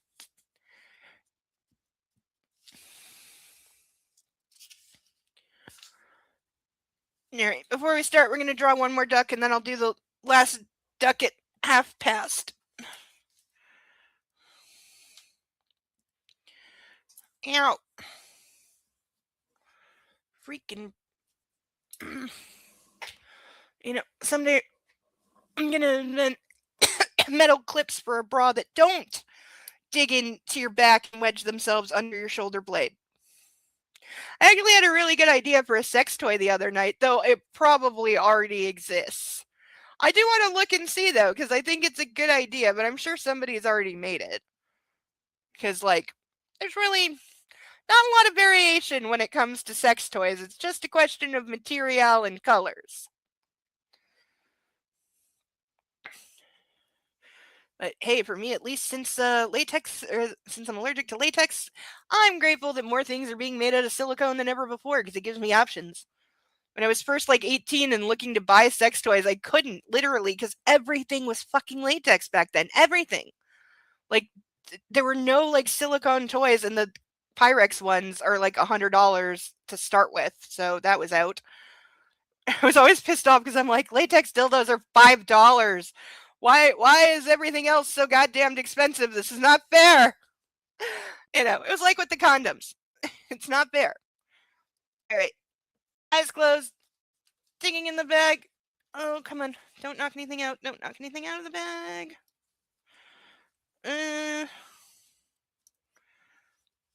Can't. Cannot get down, and I'm trying to mix them up because fairness.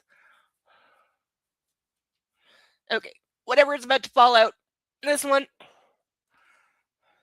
What did we get? Oh, State Trooper Duck. Look at his hat. Okay, I do love the hat. And he's got little pockets. There's a little badge. There's a little badge on his shirt. He's got a tie. He's got arm patches. He's cute. All right, so we get State Trooper Duck. We're gonna have to come up with something to call him. We still need a name for our Bumblebee Duck. I don't know if it's a bumblebee or a honeybee. I have to work that out.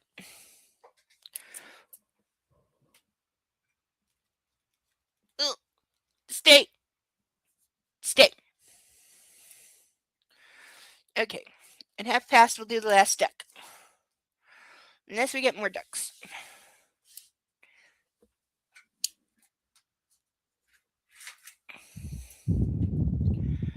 Come on.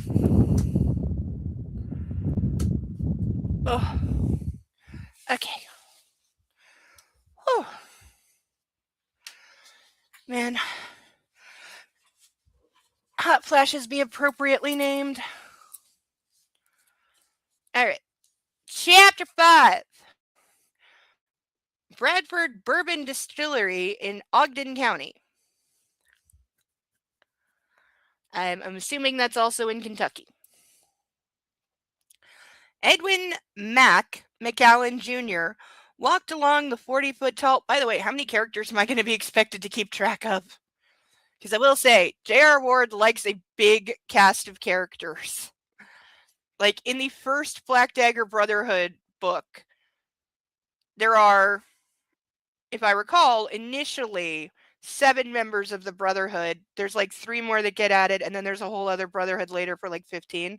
And then they all get wives throughout the series, and friends, and various other characters that exist in the world, to where, like, by the time I got to the 6th or 7th book, there's probably about 30 main characters to keep track of.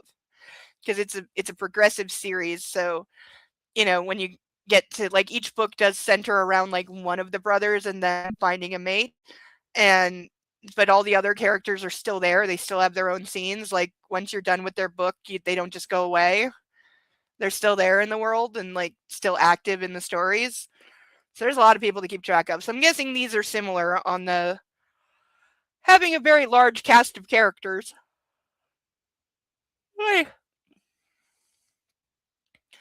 The 40-foot tall stacks of bourbon barrels, his handmade leather boots clapping against the ancient concrete floor. The set of 100,000 planks of hardwood and 1,000,000 gallons of aging bourbon, as good as the perfume of a woman in his nose. Too bad he was too pissed off to enjoy it.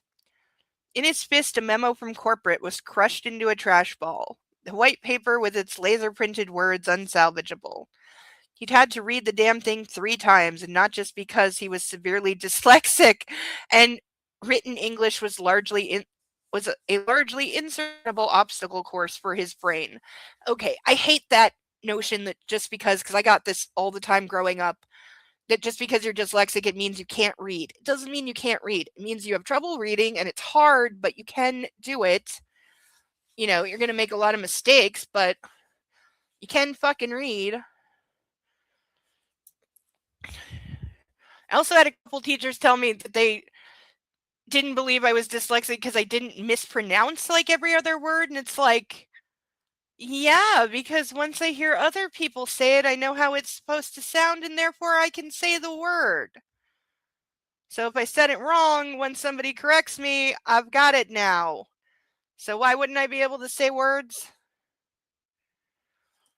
Like I said, I can't sound out words. So if it's a word I've never heard, as you've seen, if it's a word I've never encountered before, then I'm going to fuck it up.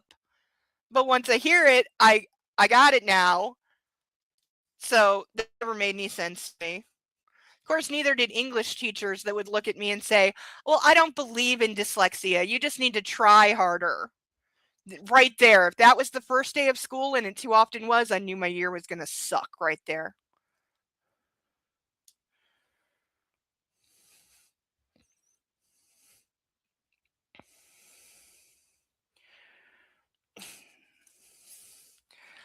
Talk about lighting him up. He was not a hillbilly. He'd been raised in an educated family, and he'd gone to Auburn University.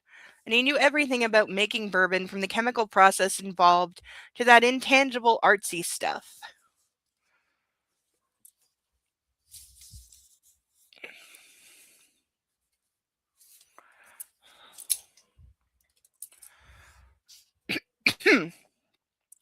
The fact he was the highly respected master distiller of the most prestigious bourbon brand on the market, and the son of the most respected master distiller in the history of the commercial alcohol industry. But at the moment, he wanted to get in his half-ton and ram the grill of that F-150 right into the lobby of William Baldwin's office at Easterly. I know what an F-150 is. Then he wanted to take his 100-year-old hunting rifle and put some holes in the desks of all those corporate idiots. Coming to a halt, he leaned back and looked at the racks that stretched up to the warehouse's exposed beam ceiling. The branded number codes and the dates that had been burned into the front of the barrels had been put there on orders first by his father and then by himself. And there was a progression of both. The precious containers resting in peace for 4 years, 10 years, 20 years, longer. He regularly inspected them, even though he had plenty of people who worked for him who could do that. The way he saw it, though, those were the only children he was ever going to have, and he wasn't going to let them get raised by the equivalent of a nanny. At 38, he was a loner, thanks to both choice and necessity. This job, this 25-hour-a-day, 8-day-a-week job, was his wife and his mistress, his family and his legacy. Okay, dude, seriously? It's just not that, dude. Some people need perspective. So getting this memo, which he found on his desk when he'd come in, was like having a drunk driver ramming into the minivan that his entire life was riding in. The recipe for bourbon was really simple. Crane mash, which by Kentucky law had to be made up of a minimum of 51% corn, and which was, here at Cranford Bourbon Company, a further combination of rye, malted barley, and about 10% wheat for smoother taste, water drawn from an underground limestone aquifer, and yeast. Then, after the magic happened, the nascent bourbon was put into white oak barrels, charred on the inside, and left to grow up to be big and strong and beautiful in storage houses like this one. That was it. Every single bourbon maker had those 5 elements of grain, water, yeast, barrel, and time to work with, period. But as the...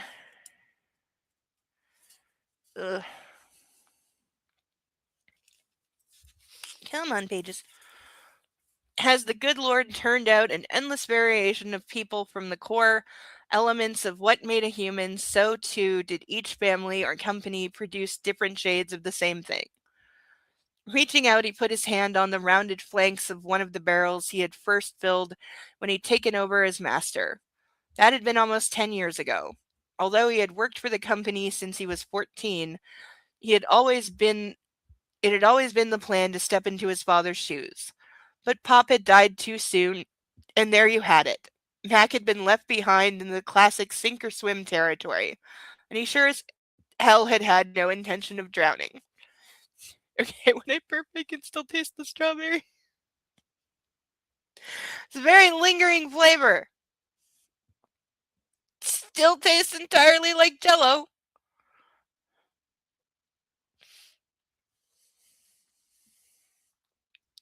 So yeah, here he was at the top of his game and young enough to still create a dynasty of his own.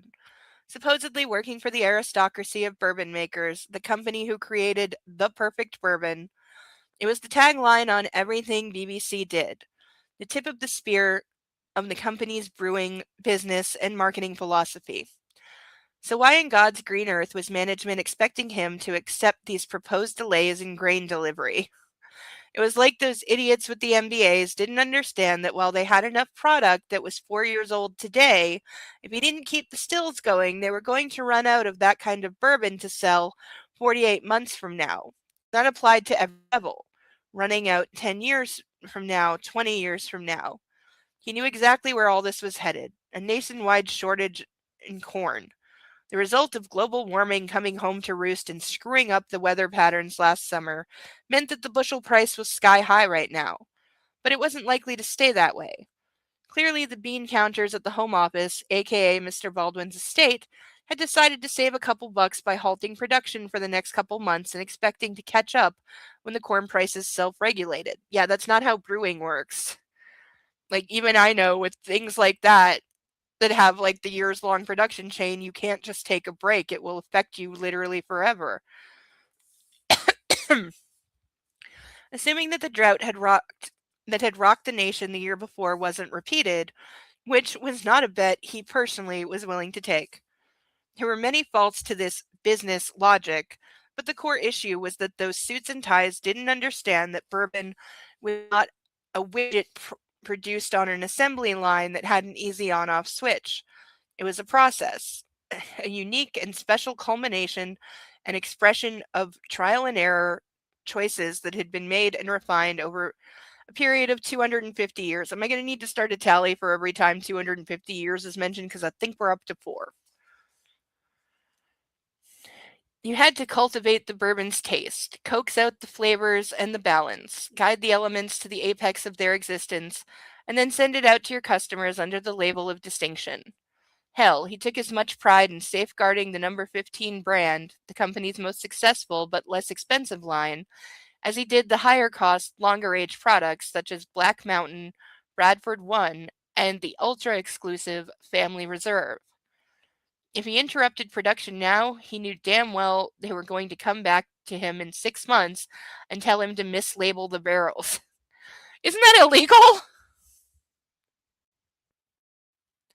Seriously, if you try to sell like bourbon that's only been aged for like 4 years, it's like bourbon that's been aged for 10 years. Isn't that illegal?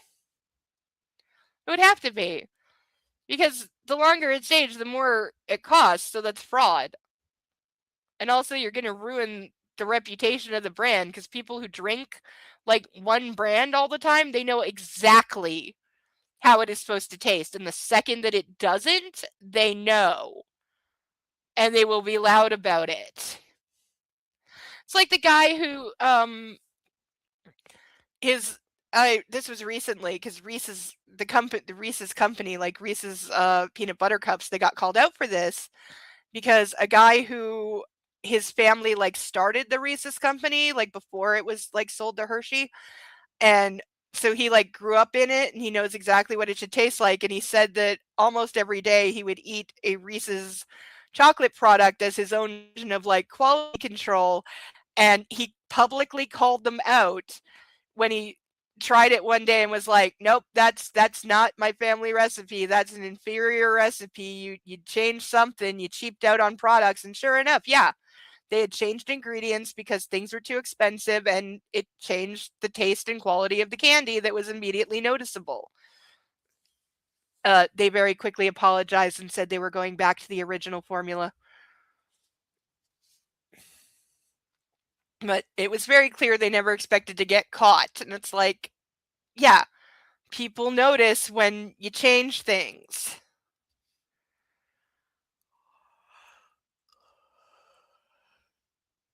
Oy. 6 months to the suits was just half a year, 26 weeks, 2 seasons. But to his palate, he could distinguish a 9.5 year bourbon from a 10 year and 1 day bourbon. And maybe a lot of their customers couldn't tell the difference, but that wasn't the point, was it? And the fact that many of their competitors mislabeled on a regular basis, hardly the standard to follow. If Edward were here, he thought, he wouldn't have to worry about it. Edward Baldwin was that rarity in the Bradford family, a true distiller, a throwback to the early era of the August lineage, a man who valued the product that was produced. But that presumptive heir to the throne was now not involved with the company anymore. So there was nowhere to go with this. Okay, what happened to the oldest brother? Like clearly something is wrong. Sounds like mom and dad are both alive and I guess the dad is still running things. So what we're going to get is whatever is wrong with older brother keeps him out of being the heir. So now second brother Lane that we've been following is going to get like handed the company and be told like, okay, you're in charge now. Like what is with the theme of like rich douchebags that don't want to be in charge of things getting put in charge of things?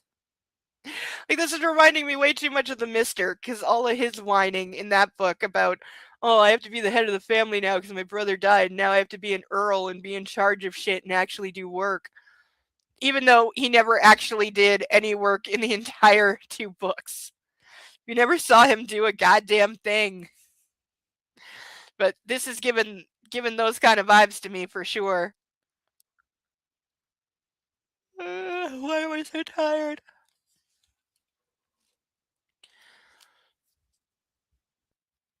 Uh,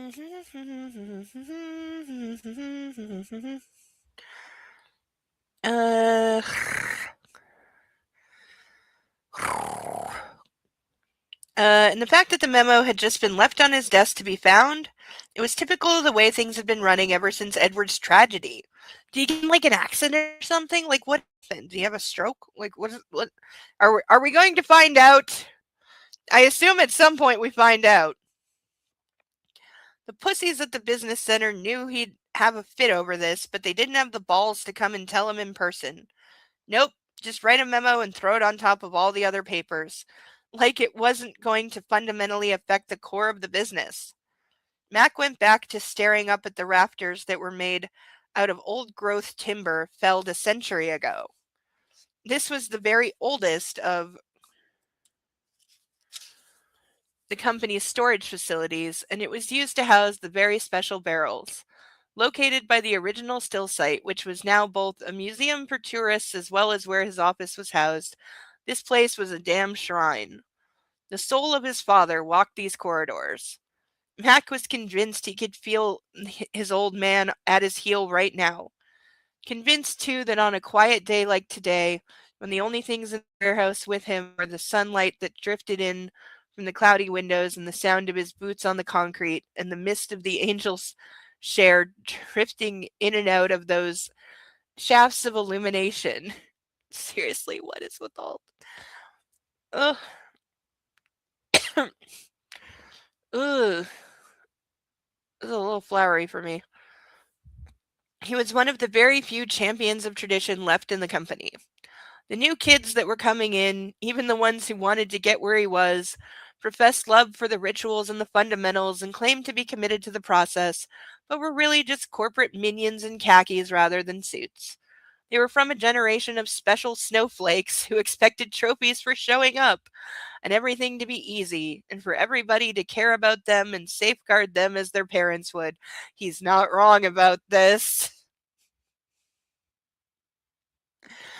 Oh, my my dad actually threw a fit once at one of my little league baseball games because they were giving out it was the end of the season.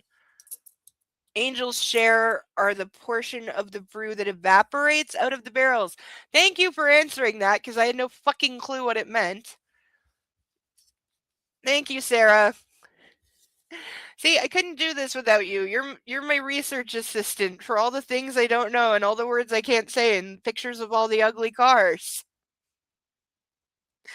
I couldn't survive without you. Tell the kitties I said that. They'll be impressed. Also, is there an Izzy on your lap? Is she demanding attention?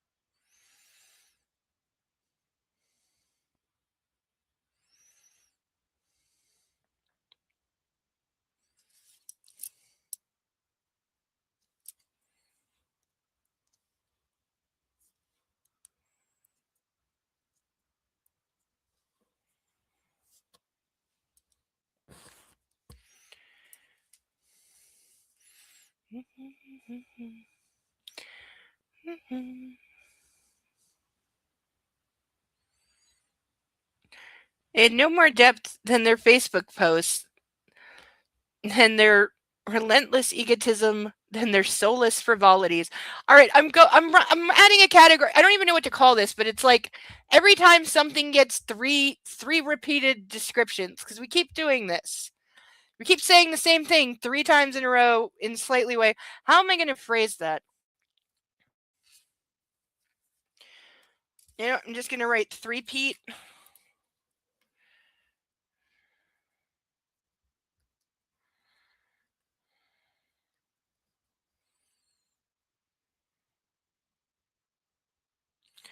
can't remember how to spell the word repeat.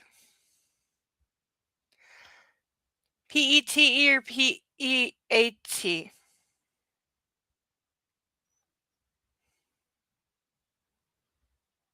God damn it, brain. I know this. I'm fairly certain I know this.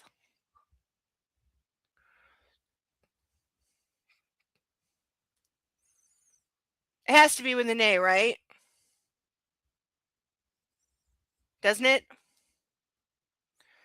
E-A-T? Thank you. Sometimes my brain just doesn't want to fuck. Like, even when I know, I will fuck up. Sometimes. Because there are words that I know I get wrong every single time. There are some words my brain just refuses to remember how to spell correctly. I will fuck them up every goddamn time, even when I am paying attention, even when I am really trying and fully aware that this is one of those words I always get wrong, so I try to make it right. I will still get it fucking wrong all the fucking time. Juice is one of those words. Fruit is one of those words. I will spell them wrong every goddamn time. Realize. Though I get a bit of a pass on realize because it can be spelled with a Z or an S. Both are valid. And it's one of those Canada, America, it's the British versus America spelling thing. Because there's words that America spells with an S that we spell with Z, depending on where you're from. But America, it's an S, and so spell check will tell you you're wrong for using an S, but that's not how it's spelled here.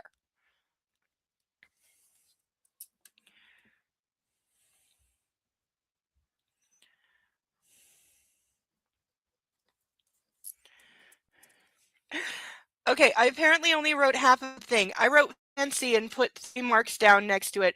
What did I call fancy? Cars. That's what it was. It was the cars. I said fancy cars because I didn't know if it was ugly or not. Okay. We still have 0 on tuxedo worn, but I have a feeling we'll get to that.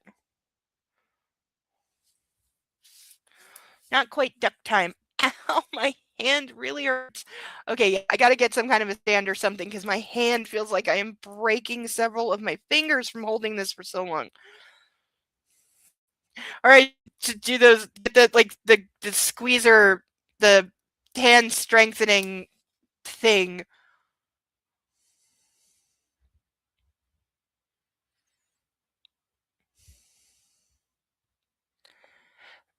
In comparison to the forebears of this company who had shepherded this product through famines and war times, disease and the Depression, through prohibition, for God's sakes, they were boys trying to do a man's job. I was going to say, when are we going to address prohibition? They just didn't know it, and with a corporate culture like this, they never would. Mac. He looked over his shoulder. His secretary, Georgie O'Malley, who had run his father's office before Pops had died, had come in behind him without making a sound. At the ripe age of 64, she was 41 years with the company and showing no signs of slowing down. As a self-professed farmer's wife who was without a husband or a farm, she was a kindred spirit in the war against the current climate of everything being disposable. You okay, Mac? Mac looked back up at the angel's share wafting out of the shafts of light so high above. The angel's share was sacred. Each white oak barrel was charred on its inside before being filled with 53 gallons of bourbon. Stored in a place like this, in an environment that was purposely not climate controlled. The wood of the barrels expanded and contracted seasonally, the bourbon inside becoming colored and flavored by the caramelized sugars from that burned hardwood. A not insignificant portion of those gallons evaporated and was absorbed into the barrels over time. That was the angel's share. It was what his father considered the sacrifice to the past, the serving that went to the forebearers to drink up in heaven. Is religion going to be like a heavy thing in these? Because so far we're getting kind of a lot. It was also the pay it forward to your own passing, the hope that the next shepherd of the tradition would do the same for you when you were dead and gone. Wow, we're really deifying some booze here. There's gonna be nothing left of us, Georgie, he heard himself say. What y'all talking about? Okay, if this book is gonna be full of these mishmashed words, I'm gonna die. He just shook his head. I want you to tell the boys to shut down the sills. I think it was supposed to say stills, but it's SILLS. What? You heard me. Mac lifted his fist over his shoulder so she could see what he'd wadded up. Corporate's putting a freeze on the corn orders for the next 3 months minimum. They'll let us know when we can make more mash. Any rye, barley, and wheat we got right now is going to be repurposed. Repurposed? What does that mean? They can't sell it to a competitor. This gets out to people like the Suttons or the general press. It's going to make the 10 cents they save look like the most expensive fuck up in the company's history. We've never shut production down. Nope, not since Prohibition, and that was only for show anyway. Yep. There was a long pause. Mac, what are they doing? They're going to ruin this company, that's what they're doing.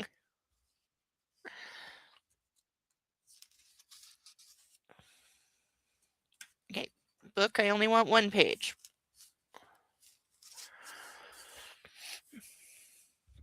He walked over to the woman. They're going to take us under on the guise of maximizing profit?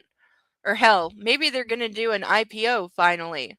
Every other bourbon maker except the Suttons is publicly owned now. Maybe they're trying to artificially inflate the profit right before a private sale? I don't know and I don't care, but I'm pretty damn sure Elijah Bradford is rolling in his grave. As he headed for the exit, she called after him. Where are you going? To get drunk. On a whole lot of beer. End of chapter. Alright, it is duck time. Alright, last duck of the evening.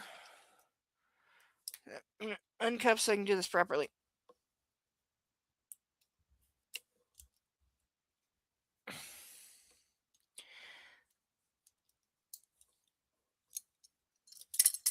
Alright, last duck of the evening, unless we get another sponsorship.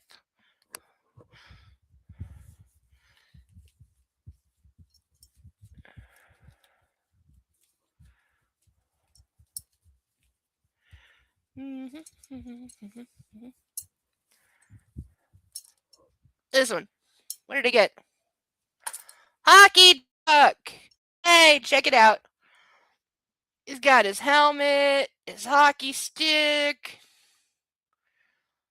Aw, we got like, you get. I love that the sports ducks are wearing appropriate safety gear. This is good.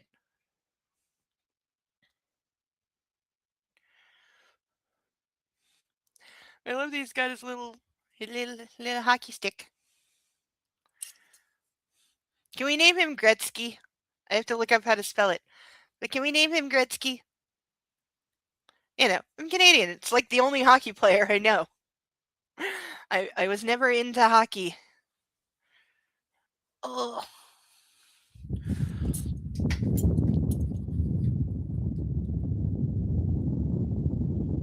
Okay, I maybe made this part of the stage a little narrow. I'll do better on the next one. We didn't get shark duck. Look at the shark duck. Look how cool it fucking is. It's a fucking cool duck. But it will stay in the bag for now, sadly. Eventually, all my little ducks, you will all get a place.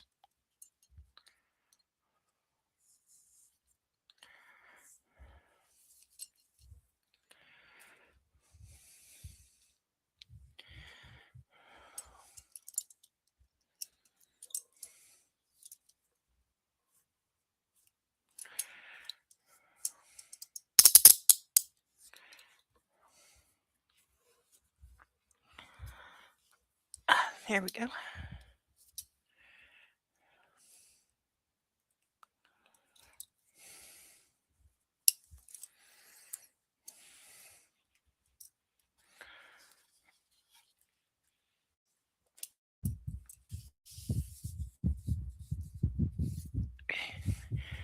Hey, we made it further than I thought. We're on chapter 6.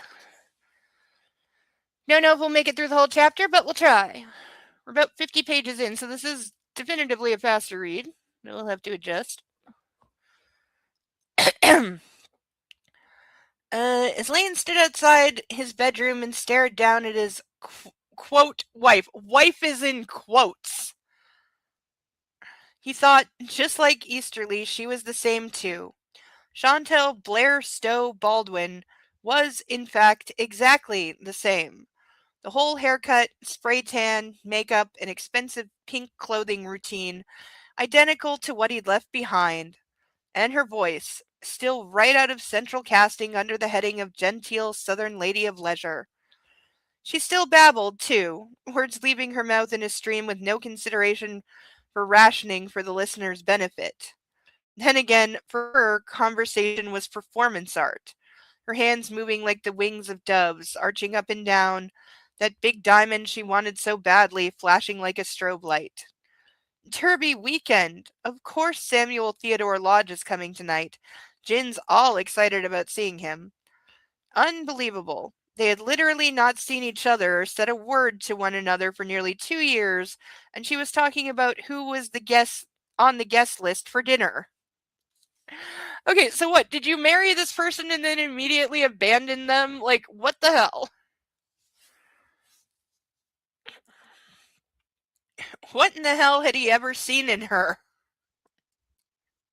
So you dumped one woman for another woman, married her, and then, like, abandoned her. Apparently in record time. Oh, Lisa, excuse me. Could you ask Newark if this Mr. Baldwin could have his car around? We're going to the club for lunch. Lisa, he thought. Then again, there had been staff turnover since he'd. Lane glanced over his shoulder. Lizzie was standing by his father's bedroom door, 2 vases of perfectly good but no doubt freshly replaced bouquets in her grip. Mr. Harris is just over there, Lizzie said stiffly. I don't like to shout. It's not appropriate. Chantal leaned in the direction of the other woman, like they were 2 girlfriends sharing a secret. Thank you so much. You're such a help. Are you out of your mind? Lane demanded. Chantal recoiled, her head rearing back and her eyes going from ingenue to hired killer in the blink of her false but tasteful eyelashes. I beg your pardon, Chantal whispered to him.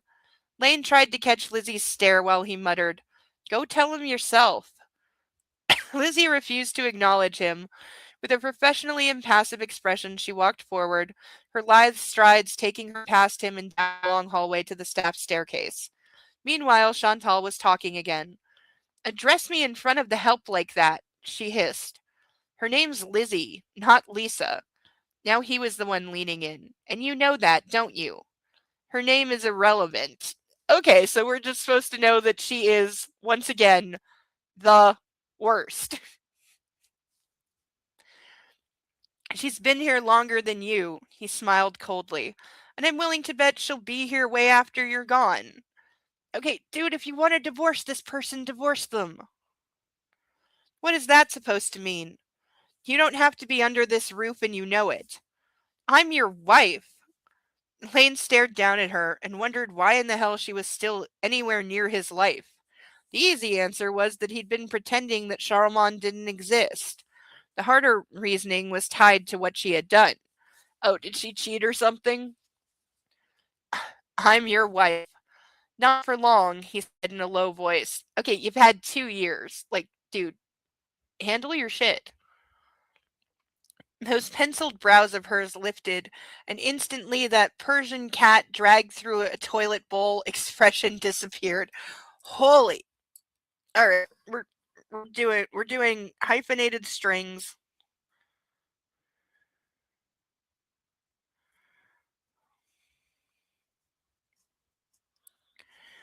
We're at about a 6.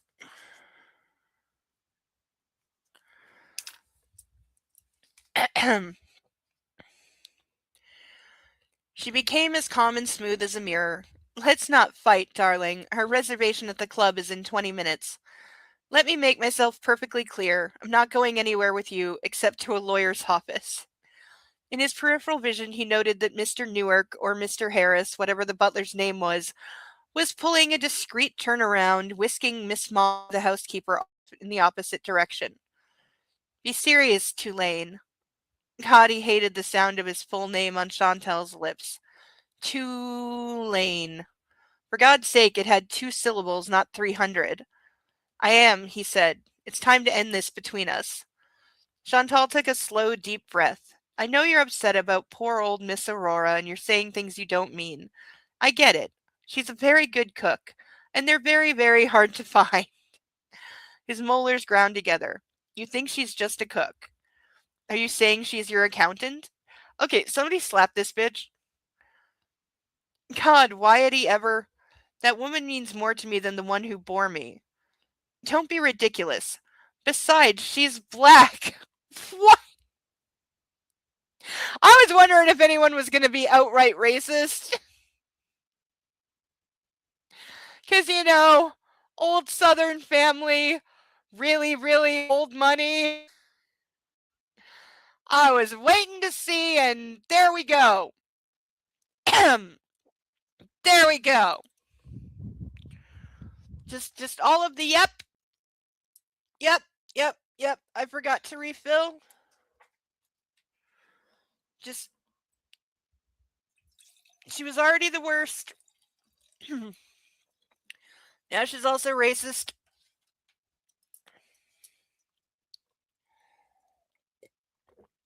Mm. Mm. Mm. Mm. Mm. Ew! There's like half a teaspoon of the strawberry still in there, and it's in the water now, and it. Ah! Wow, that is potently flavored. For how little of that is in there and how much water I just poured in there, it still pretty much tastes the same. That is like I poured second strawberry pack in there. That is surprisingly strong. Wow, that stuff is way more concentrated than I thought. Does not taste good diluted. The water's actually fucking red. Look. It's actually fucking red. There was literally like a teaspoon left in the bottom. And look how red that is. Holy shit. Are we sure we should be feeding this to children? It smells incredibly strawberry, too. It smells like strawberry gum now. Yeah, it's more gum than Jell-O now.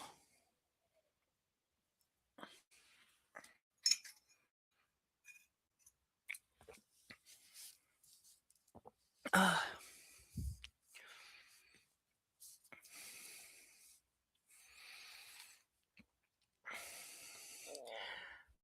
Lane grabbed Chantel's arm and yanked her up close. Don't you ever talk about her with that kind of attitude. I've never hit a woman before, but I guarantee I will beat the shit out of you if you disrespect her. Lane, you're hurting me. Okay, so he's losing points. At that moment, he realized a maid was frozen in the doorway of one of the guest rooms, her arms full of stacked folded towels. As she ducked her head and hustled off, he shoved Chantal away, jacked up his slacks, and glared at the hallway runner. It's over, Chantal, in case you haven't noticed. She clasped her hands together as if in prayer, but he didn't buy it for a second. The fake torture in her voice didn't sway him either as she whispered, I think we should work on our relationship. Really, he's been away from you and you haven't spoken in 2 years, meaning you haven't called either, so, like, what is there to work on? I'm sure he will, like, you know, give you alimony and all that shit, lady. You can go marry somebody else. I agree. This marriage of ours needs to be put out of its misery. That's the work. You don't mean it. The hell I don't. Get yourself a good lawyer or don't. Either way, you're out of here. Cue the tears. Big fat ones that made her blue eyes shimmer like pool water. You can't be so cruel. Not like not like she could be, he thought, not even close. And for God's sake, he really should have followed through with that prenup, but too bad, so sad, whatever. The good news was there was always going to be more money. Even if she sued him for millions, he could make that up in a year or two. Yeah, like, girl, take the money and go. I'm going to speak with Mother, he said, and then call Samuel T. Maybe he can serve you papers over dinner tonight. Okay, seriously. I'm assuming he means a lawyer named Samuel T. And my brain immediately goes to Samuel T. Cogley, attorney at law in the Star Trek TOS episode Court Martial. Now I'm wondering if J.R. Ward is a Star Trek fan.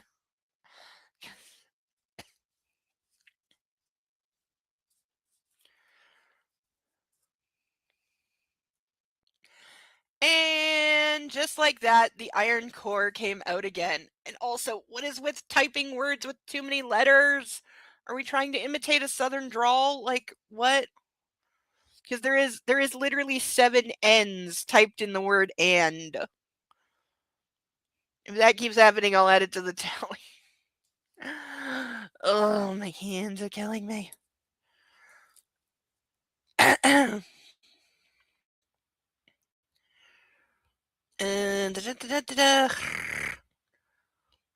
Those eyes growing cold. I will ruin you and your family if you go through with this. By doing what? Whenever somebody says, I'm like, yeah, by doing what? You're going to ruin me by doing what exactly? Because when you tend to ask them that, they don't have an answer.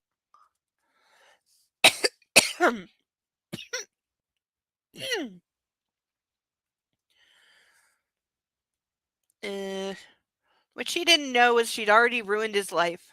She'd cost him Lizzie and so much more. Was he cheating on both these women? Was he seeing them both at the same time? Like, but the losses were going to stop there, god damn it. Be careful, Chantal. He didn't break the eye contact. I will do anything, in and outside of the law, to protect what's mine. Is that a threat? Just a reminder that I'm a Bradford, my darling. We take care of things. I have no doubt. Striding away from the woman, Lane knocked on his mother's door. Even though there was no answer, he stepped into the fragrant interior reaches of the suite and shut things behind him. Closing his eyes, he needed a second to dose, it says, are douse and dose spelt the same? Because it's just DOSE. the fury before he faced off this dubious reunion. Just a second to pull it together. Just when he reopened his lids, he found yet another stage set that was utterly unchanged. His mother's white and cream room was just as it had always been. Huge windows overlooking the gardens, adorned with ball gown drapes of blush-colored silk. Maxfield Parrish paintings glowed like jewels worn by the walls, and French antiques too precious to sit on or use properly in their corners. But none of that was the focal point, and as impressive as it was. The canopied bed across the way was the true showpiece. As resplendent and awesome as Bernini's Baldaducci di San Pietro, the massive steamboat-sized platform had carved columns that rose heavenward on a top that was festooned with waterfalls of that pale pink silk. And there she was, Virginia Elizabeth Bradford Baldwin, lying as still and well preserved as a saint, her long thin body buried under the profusion of satin comforters and down pillows, her pale blonde hair perfectly coiffed, her face made up even though she wasn't going anywhere and wasn't even conscious. Beside her, on a marble-topped Bombay chest, a dozen orange medicine vials with white tops and white labels were arranged in neat rows. Those are not called vials, they're called bottles. Like a platoon of soldiers. He had no clue what was in them, and likely neither did she. She was the Southern Sonny von Bulow, except his father had never tried to kill her, at least not physically. The bastard had done other kinds of damage, though. Mother dear, he said, striding over to her. When he got in range, he took her cool, dry hand with its paper-thin skin and blue veins into his palm. Mother. She's resting, came a voice.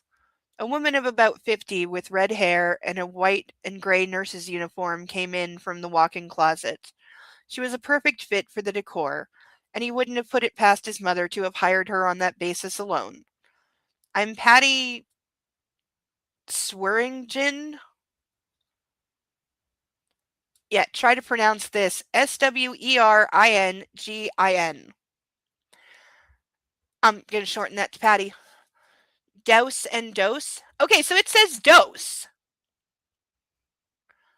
It says he needed a second to dose the fury before he faced off this dubious reunion. I think it was probably supposed to be douse, and that's a typo.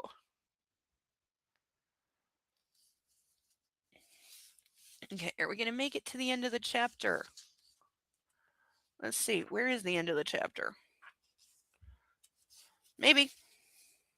Definite maybe. You must be young Mr. Baldwin. Lane, he said. He shook what she put out. How is Mother doing? She's resting. The smile was as pressed and professional as her... Oh, come on. Ugh. Uniform. She had a busy morning. The hair colorist and stylist were here. Ah, yes.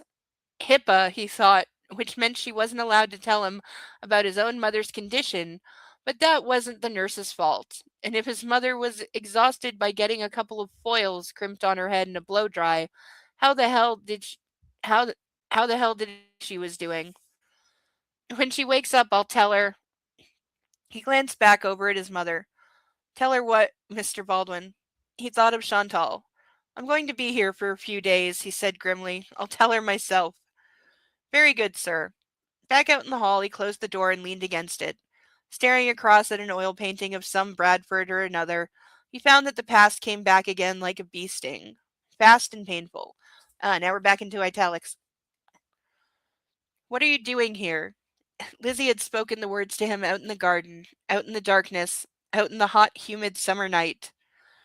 Overhead, thunderclouds had shut out the moonlight, leaving the blossoming flowers and specimen trees in the shadows. He could remember everything about the way she had stood in front of him on the brick walkway, her hands on her hips, her stare meeting his with a directness he wasn't used to. Her Easterly uniform as sexually alluring as any set of lingerie he'd ever seen. Lily King had caught his eye from the first time he'd seen her on his family's estate. and with each return during the semester breaks from his master's programs, he'd found himself looking for her on the grounds, seeking her out, trying to get in her path. God, he loved the chase. So, yeah.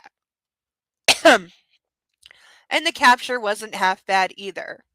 Of course, he didn't have much expertise past that, nor did he want it. Well, she demanded, like if he didn't get on topic quick, she was going to start tapping her foot. And her next move was going to be knocking his block off for wasting her time. I've come for you. Wait, that came out wrong. He meant to say he'd come to see her, talk to her, look up at her, look at her up close. But those 4 words were also the truth. He wanted to know what she tasted like, what she felt like underneath him. What. She crossed her arms over her chest. I'm going to be honest with you. Lane smiled a little. I like honesty. I don't think you're going to feel that way when I'm done with you. Okay. Now he was getting hard. And funny, that wouldn't have bothered him with the kinds of women he usually toyed with. Standing in front of this particular female with an urge to rearrange himself in his pants, however, seemed kind of tacky. You think? I'm going to spare you a lot of wasted time here. She kept her voice low, like she didn't want to be overheard, but that didn't detract from the power of her message. I am not, and never will, be interested in someone like you. You are nothing but an entitled bad boy who gets off causing chaos with the opposite sex. That stuff was boring when I was a 15-year-old, and considering I'm closing in on 30 this year, I'm even less attracted to it. So do us both a favor, go to the country club, find one of those interchangeable blonde women by the pool, and turn them into your 20-minute stairmaster. If you're not going to get that from me. He blinked like an idiot, and he supposed the fact that he was so shocked that anyone would call him on his behavior proved her point. Oh, great. She's the one woman in his life that didn't just lay down and spread for him. And so, of course, he's infatuated and obsessed with her.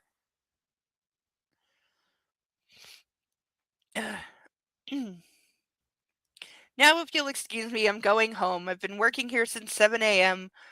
Snapping out his hand, he took hold of her arm as she turned away. Wait. Okay, that would get, like, I'd be raising my fist to punch you and be like, let fucking go of me. If I'm walking away from you, don't ever grab me and try to make me talk to you some more.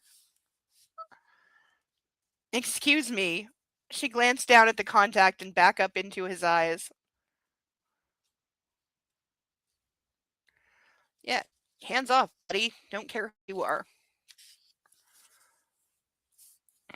Unless you have something related to the flowers in this garden, you have nothing to say to me. You're not going to give me a chance to defend myself? You're just going to play judge and jury? You're not serious. Have you always been so prejudicial? She stepped out of his grip. Better than naive, especially with a man like you. Don't believe everything you've seen in the papers. Oh, please. I don't need to read about it. I've seen it firsthand. 2 of them left yesterday morning out of the back of the house. The night you came here, you brought a redhead home from a bar. And they say when you went for your annual physical on Wednesday, you came back with a hickey on your neck, presumably from when the woman asked you to turn your head and cough. Okay, so this is the guy who gets under every skirt in the land. Like, what is. Why? Why? Why? Why are they all like this? Cut him off again, putting her palm out to his face. And before you think I'm keeping this happy catalog of conquests because of some latent attraction to you, it's because the women on staff keep track of these things and won't stop talking about them. You want to give me a word? You want to give me a word in edgewise? He countered. Or are you good to just keep this conversation going on your own? Jesus, and you think I'm stuck up? Wow, I'm so walking away from him. What? You think I'm entitled? Well, you're putting me in the shade on that one, sweetheart. Excuse me? You've decided you know everything about me just because a bunch of other people, who also don't know me, are talking about things they know nothing about. That's pretty damn arrogant. Dude, you've banged like 4 women in 3 days? Shut the fuck up. You know, when somebody actually sees it happening, they don't have to take somebody else's word. You are showing who and what you are.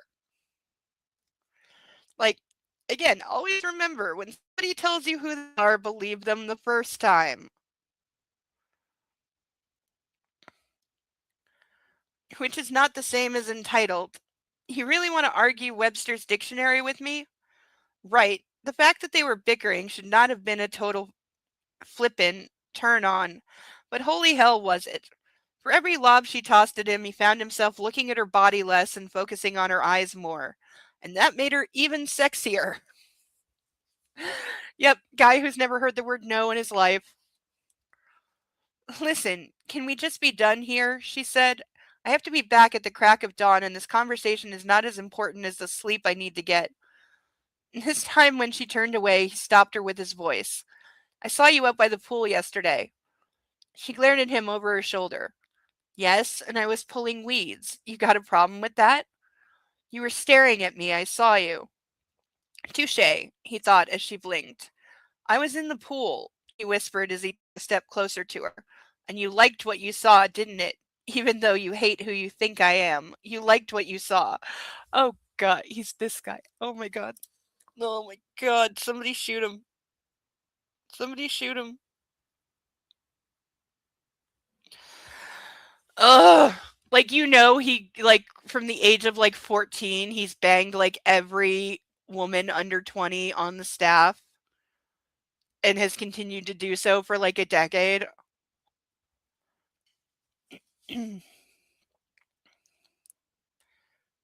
You're delusional.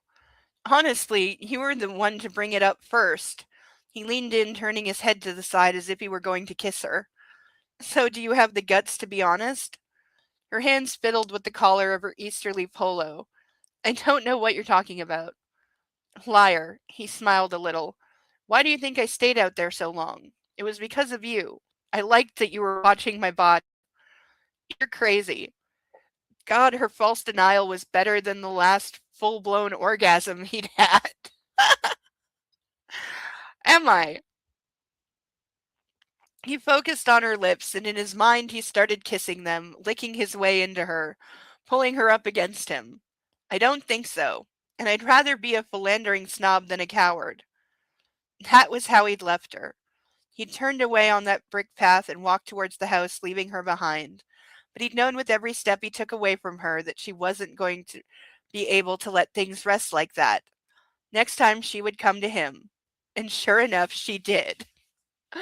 Okay, so we're having the they hate each other and then they just start kissing thing. End of chapter and end of evening because we're at midnight on the dot. It is so nice to end at the actual end of a chapter. So nice. You got through 7 chapters and 60 pages, so I'll set that as the mark. And we'll see how we go. But that is the first 6 chapters of the Bourbon Kings. Interesting that her last name is King and the book is called Bourbon Kings. You know, or is it, are we double play? Are we referring to her last name and the fact that they have a bourbon dynasty? But no horses. I'm still pissed off about the no horses. You do not turn a stable into a business center, and if you have that much land, you have horses. But maybe that will change.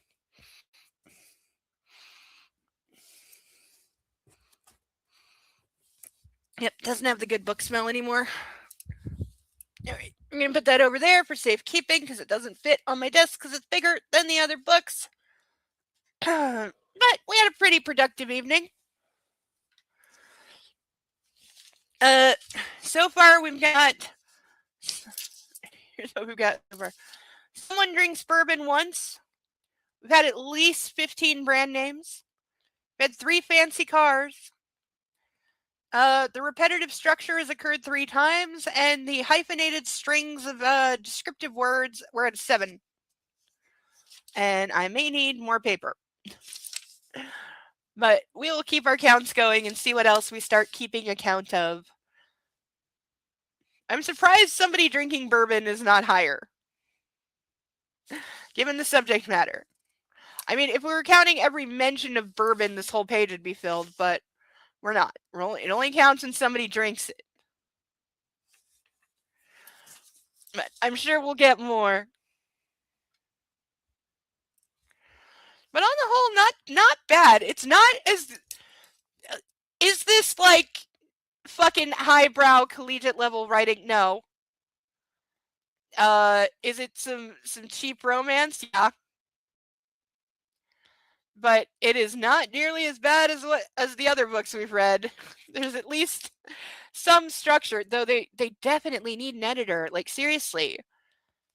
There was at least 3 sentences that had what the fuck for structure, and at least 2, if not 3 typos. Like, come on. Like, get with it. Fix that shit. You know, I'm curious if it is fixed in, like, later runs. Because that's probably, like, gotta be close to a first print. Did I just make myself bleed? I did. Shit. Damn it. Dry skin. And then you scratch, and then that happens. Oh well. Bo will lick it all better. He's very good at that. So he knows not to lick till I take my makeup off because I don't like him eating it. I'm sure it's very unhealthy for him. Though he is a dog that frequently gets into the garbage, so that's a bit of a scale. He has been known to eat the plastic wrapper off cheese if he gets a hold of it. Ugh. He is the dog that will just, if it smells like food, he will eat it, no matter what it is. I've tried to teach him that just because something smells like food doesn't mean it is food, but that message doesn't really get through. But thank you all for being here tonight. I hope you're enjoying our new book. We're definitely going to get through the rest of it. If we're reading it, I'm trying to do the math. If we're reading it at like a 60-page clip and it's got, what did I say, like I'm going to go with 420 pages for easy math. So let's see, that's 60, 120, 180, 240, 300, 360, and 420. So that puts us at about 7 weeks, roughly. So we'll call it 7 8 weeks. That's pretty good. That's pretty good. They'll take us into the beginning of July. And then I've got the next 2 in this series. There are more, I think. I haven't looked, but we'll see. But I have more. If we decide to keep going with it, we'll see at the end of the book where we are. But thank you all for being here. Thank you for everyone who sponsored and donated tonight. Thank you for all the new ducks. We still need 2 of them to have names. Because we've got Calvin and Abraham. The bee needs a name. The state trooper needs a name. And the hockey duck is Gretzky, which I will look up how to spell that properly. But we shall see. We shall see. We shall see. Wow, I'm realizing I'm gonna need a new stage pretty soon. I better get on that. I don't have any boxes anymore. Fuck. Okay, this is actually a problem because I was using the boxes from the wine I used to drink to make the duck stages, and now I don't drink anymore, so I don't have any boxes.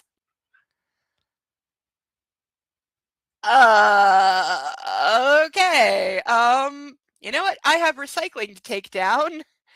And I'm gonna look in the big dumpster that holds all the cardboard people are recycling, and maybe I will get lucky and find something in there. I'm very crafty and creative. We'll figure it out. I'm good at piecing things together. You know, I got a knife and hot glue. I can make pretty much anything. But that will do it for this week, my lovelies. Oh, I hope everyone will come back next week. I hope you had a good time and are enjoying all our new, very fancy Southern characters. I'm sure by next week I will not remember who anybody is, but will be told over and over and over because that's the nature of these books. So, until next time, thank you all for being here. I've been Insane Lane. This has been the now Tea and Roses Book Club. I really like that name. I might put some roses on the thumbnail. Just because I like roses, so therefore any excuse to put roses on something is what I'm going to take. So we'll see what I do about that. Because I don't like just the blank space. It needs some zhuzh. And I have ducks to add, so we'll also have ducks. But until next week, everybody, take care of yourself. Have a great rest of your weekend. Have some fun. Love yourself and love on all of your fur babies, of course, because they are the best things in the universe. And I will see everyone next week for more Bourbon Kings. Until then, I've been Insane Lane. This has been Tea and Rose's Book Club. Love you all. Have a great weekend. Bye bye.